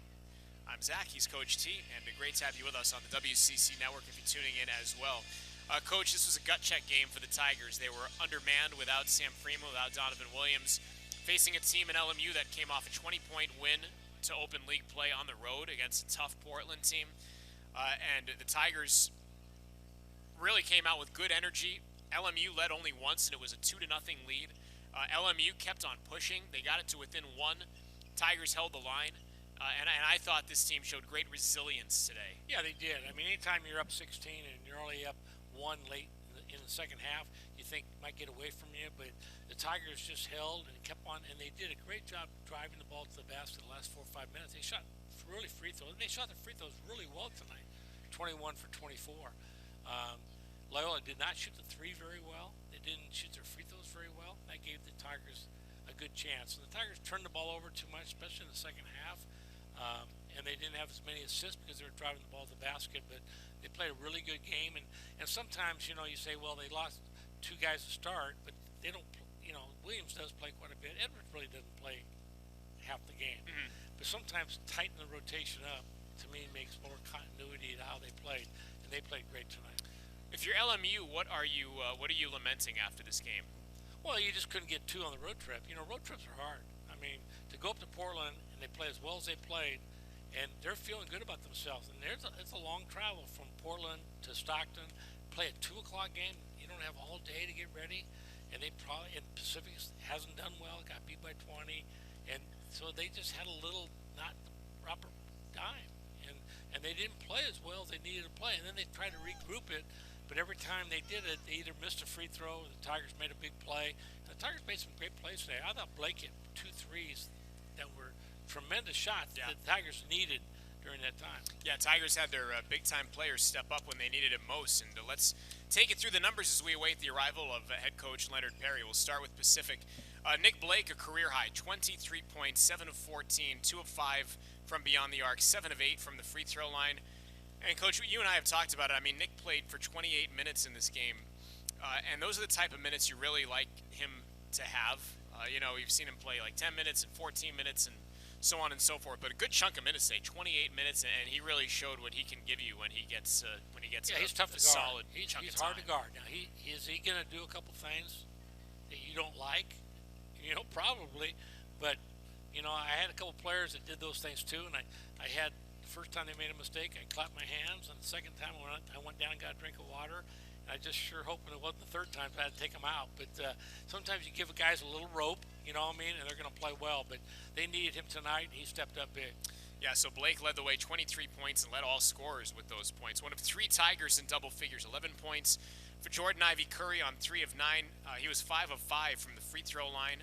And then 10 points for Keelan Boone on 4 of 7. Boone 1 of 2 from the floor and 1 of 2 from the line. Boone also had 4 rebounds. There were a bunch of Tigers who had 4 rebounds, which were tops. And Boone, Denson, and Ivy Curry were those guys. So those are the 3 Tigers in double figures. And then 7 points apiece for Luke Abdalovic on 2 of 4. Luke 1 of 1 from 3. And then 7 points for Tyler Beard on 1 of 2. He was 5 of 5 from the line. 6 points for Judson Martindale on 3 of 6. Juddy did that without making a 3-point bucket. So 6 points for Martindale. 5 points apiece for Greg Outlaw on 2 of 3, including a 3-pointer. Mo Odom had 5 points on 2 of 4, and Mo also had 4 assists in this game. 4 points for Cam Denson on 2 of 3.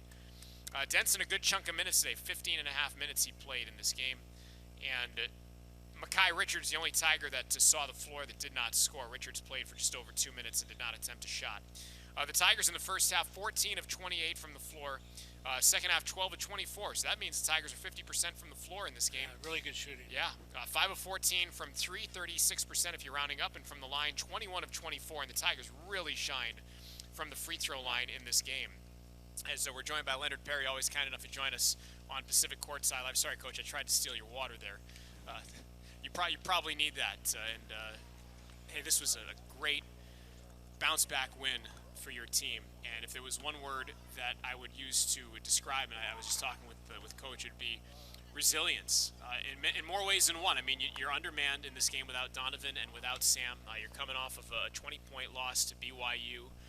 You're coming off of the travel snags that you talked about the last post game, and you're also in a game where you had a 16-point lead. LMU whittled it down to 1, but your guys really held the line at that point. I thought resilience was the theme for you guys today.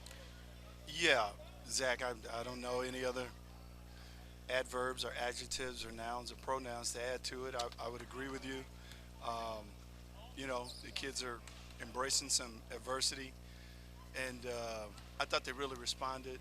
The thing I was most impressed with was how we defended in the first half. I thought it was outstanding. I just thought it was outstanding. You know, and you know they made some shots and got to the free throw line. I understood that, but we really defended well in the first half, and we were leading. Matter of fact, as I see here, we won the rebounding war, but we were winning the rebounding war at half. So I was proud of that effort. And then offensively, kind of thought about what Coach said the last time against BYU, which, you know, we didn't play very well for a myriad of reasons.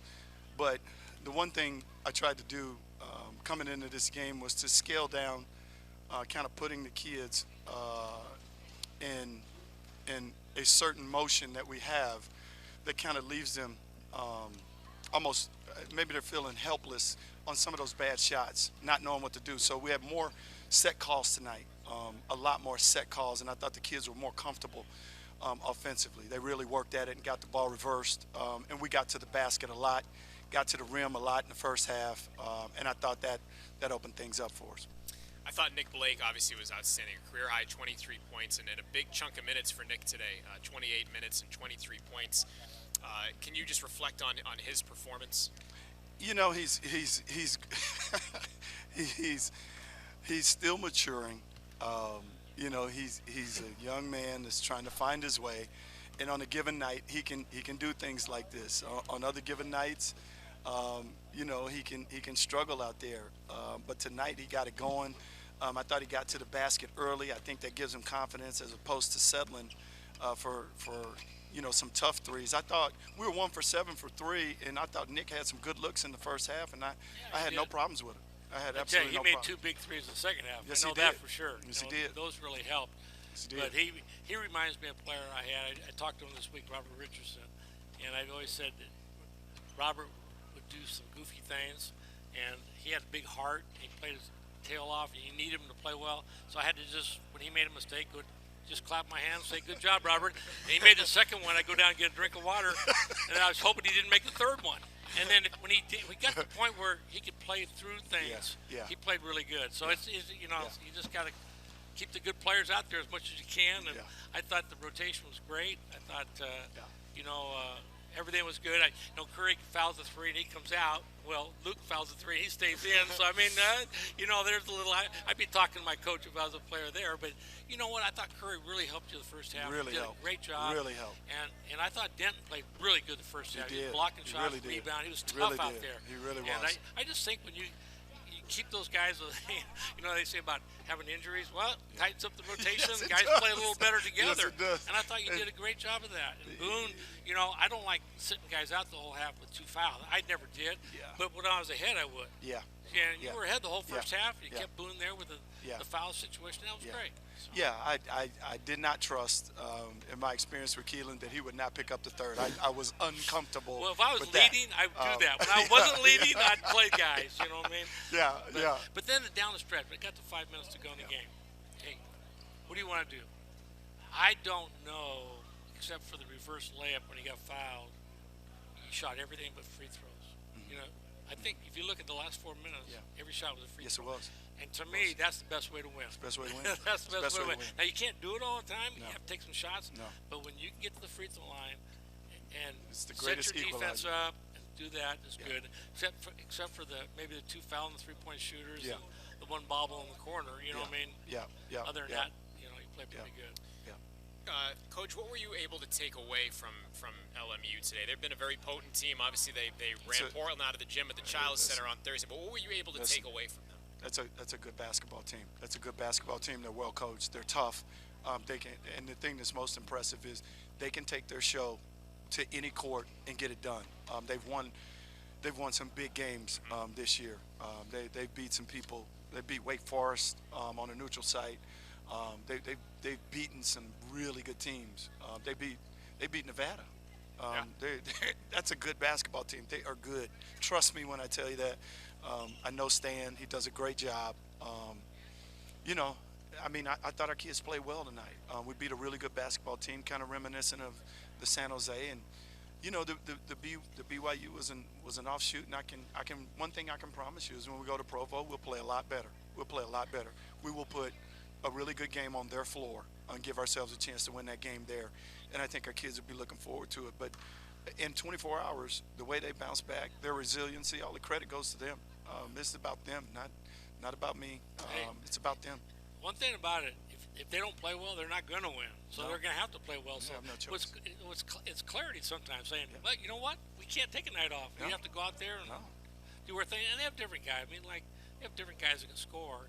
And that's kind of makes it hard sometimes to sub, but you just got to go to people that can score. It does. Martindale made a couple drives. I really, you know, first couple he went to, and he made one, he missed a couple, but the last one or two, his last step was off 2 feet. I just think you're so much more powerful going to the basket when you can kind of jump off 2 feet rather than one. I've always felt that way. Keeps that balance a little more. It seems like the ball always comes out. You got a better chance for the M one because you got more strength. And if you get fouled, you don't get hurt too. You know, you get fouled, you come down rather than, you know. I agree.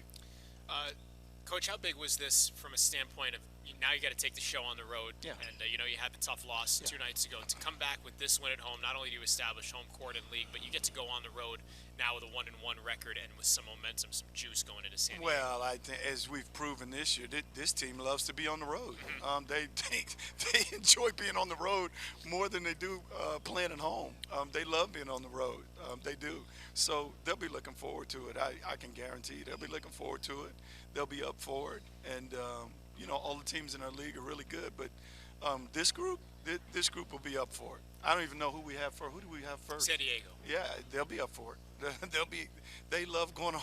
I don't know what that is, but they love going on the road, competing. They just do. Well, they were inspired by the cold in North Dakota. Yeah, it was they were. They were.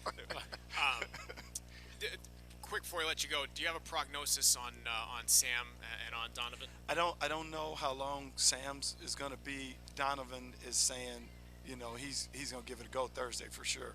That's good news. Like Coach said earlier, when you have these games and guys kind of step up, those injuries heal a little quicker, just a little bit. Things start to heal a little bit quicker there. Times aren't the same. You know, hey, go put some aspirin on it, baby. You'll be ready to play. You know what I mean? And so, you know, you have to define injury and being hurt. It's kind of like the flagrant foul, right? They're checking for the flagrant over there. I know. I'm like, tell that to Bill Lambier. I go, what? I mean, he did reach in there. He stopped him from scoring. Yeah. But Yeah. I don't know. And you know, you were kind of begging for it a little, I and was. I'm going, hey, sure come on, was. Leonard. Give me that old school That's stuff. my job. Absolutely, I was begging for it. No question. Hey, Leonard, Happy New Year, man. Happy New Year to you guys. Glad you get to bring it in on a positive note Yes, sir. tonight, I man. appreciate you guys. Head coach Leonard Perry, always kind enough to join us on Pacific Courtside Live. Is again the Tigers with a big home win today, 78-72 over LMU. We are going to finish the numbers here real quick, as Coach mentioned. The Tigers won the rebounding battle 33-31. Turnovers, LMU turned the ball over 13 times. Tigers got 9 points off of turnovers. This is where the Tigers are going to have to clean it up. 18 turnovers for the Tigers, and LMU 23 points off of turnovers. And there are going to be a lot of nights where that's just not going to fly. No, I think there's a couple things. One, I think when Beard and Curry get more established, they were playing early in the year and then they're kind of been off. They'll cut those down, but I don't think either one of those guys turned the ball over that much.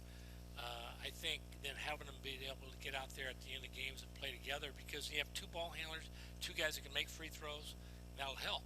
And they have to learn from that. So turnovers are, to me, always a sign of weakness. You know what I mean? You don't have to turn the ball over, and you got to know what to do and how to do it, and take care of it, because they cannot turn the ball over like they did, tonight. Expect to win. I mean, too many times. Points in the paint even at 40, despite the Tigers being undersized. 40 points in the paint, which I thought was pretty good. I thought Lyle did a poor job of helping off drives. I mean, Tigers, some of the players are going to drive the ball to the basket. They didn't clog that up enough. Tigers took 14 threes, but they can make some threes, certain guys, but you still want them shooting threes. You know what I mean? Yeah. And it's maybe not Luke, you know what I mean? Maybe not Boone, but the rest of the guys, you'd want them to do that. And they got to the basket, and they caused fouls, and they shot free throws. And the Tigers won the free throw battle, and they won the shooting percentage battle. And they really battle on the rebounds to not to be slightly ahead or just hold their own. Yeah, I thought they rebounded really well. Yeah, they did a great job. Second chance points, LMU 14, Pacific 6. Fast break points even at 4. The Pacific bench outscored the LMU bench 45-33. One tie, one lead change. It was 2-0 LMU, and they never led after that. They got what was a 16-point deficit to the Lions down to 1, but the Tigers again held firm with that. And LMU's best scoring run, a 10-0 run with about 5 minutes to go in the first half. The Tigers had a 9-0 run, and that was in the first 5 minutes. And last thought, Coach, I thought the Tigers set the tone in those first 5 minutes. They came out with the energy.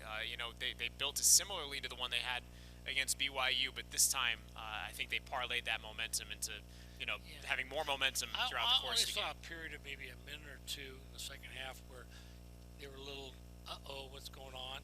They didn't really do that the whole game. They kept on playing. And as good as the win is, if you really clean up clean up this and clean up that, a few fouls, three-point shooters, that game could be 78-62 instead of 72. I mean, you can separate that score with this team, but you're going to have to really grind. It's going to be a grinding deal, not we'll just play a little better. No, it's got to be 18 turnovers, got to get to 9 turnovers. You know what I mean? And so it's hard work, but if they're all in it together and they can all do their little thing, and then allow people, it's like Luke tonight only had 6 points, but he allowed the other guys to play. And they'll guard him tight, which they're going to do, and that creates a lot of driving lanes, and that's great. Just pat your guy. We don't care who scores. We just want to score more than they do. Well, when all is said and done, the Tigers a 78-72 win here at the Spano Center. So great home win for the Tigers, who will now go on the road to Southern California. We'll be at San Diego on Thursday. That'll be a 7 p.m. tip from Jenny Craig Pavilion. I'll have the pregame show beginning at 6:45 on Thursday, and then at Pepperdine a week from today. Coach, Happy New Year to you and Jerry and to the family. And for all the fans out there, Happy New Year. And be safe tonight. Everybody, it's bad weather, and you know how people can be. Just be safe. Well, you got your swim cap and your nose plugs to swim back home to Lodi. I mean, this is like we're underwater here. I got a four-wheel drive. I might have to put it on. Yeah, I do too. Thankfully, got the elevation on the car. But yeah, it's raining, so please be safe if you're going out. But Happy New Year from all of us here. And that about does it for us on this New Year's Eve. Before we go, thanks so much to you, the fans, for tuning in. We do sincerely hope you enjoy each and every one of our broadcasts. I'd also like to thank the entire hardworking Pacific Tigers staff here in athletics. A special thanks to Henry Golden, the SID for men's basketball. Thanks to Michael January, who directs our television broadcast. His tremendous camera team brought you the pictures from inside the Spano Center. The executive producer for Pacific men's basketball on the radio is Mike Murray with iHeartMedia. My partner is the legend, Bob Thomason, and I'm Zach Bayrudy saying so long and Happy New Year from the Spano Center in Stockton. Again, our final score today, Pacific 78, LMU 72. We'll see you on Thursday from San Diego back here on Fox Sports AM 1280 and the iHeartRadio app. Happy New Year, and so long, everyone.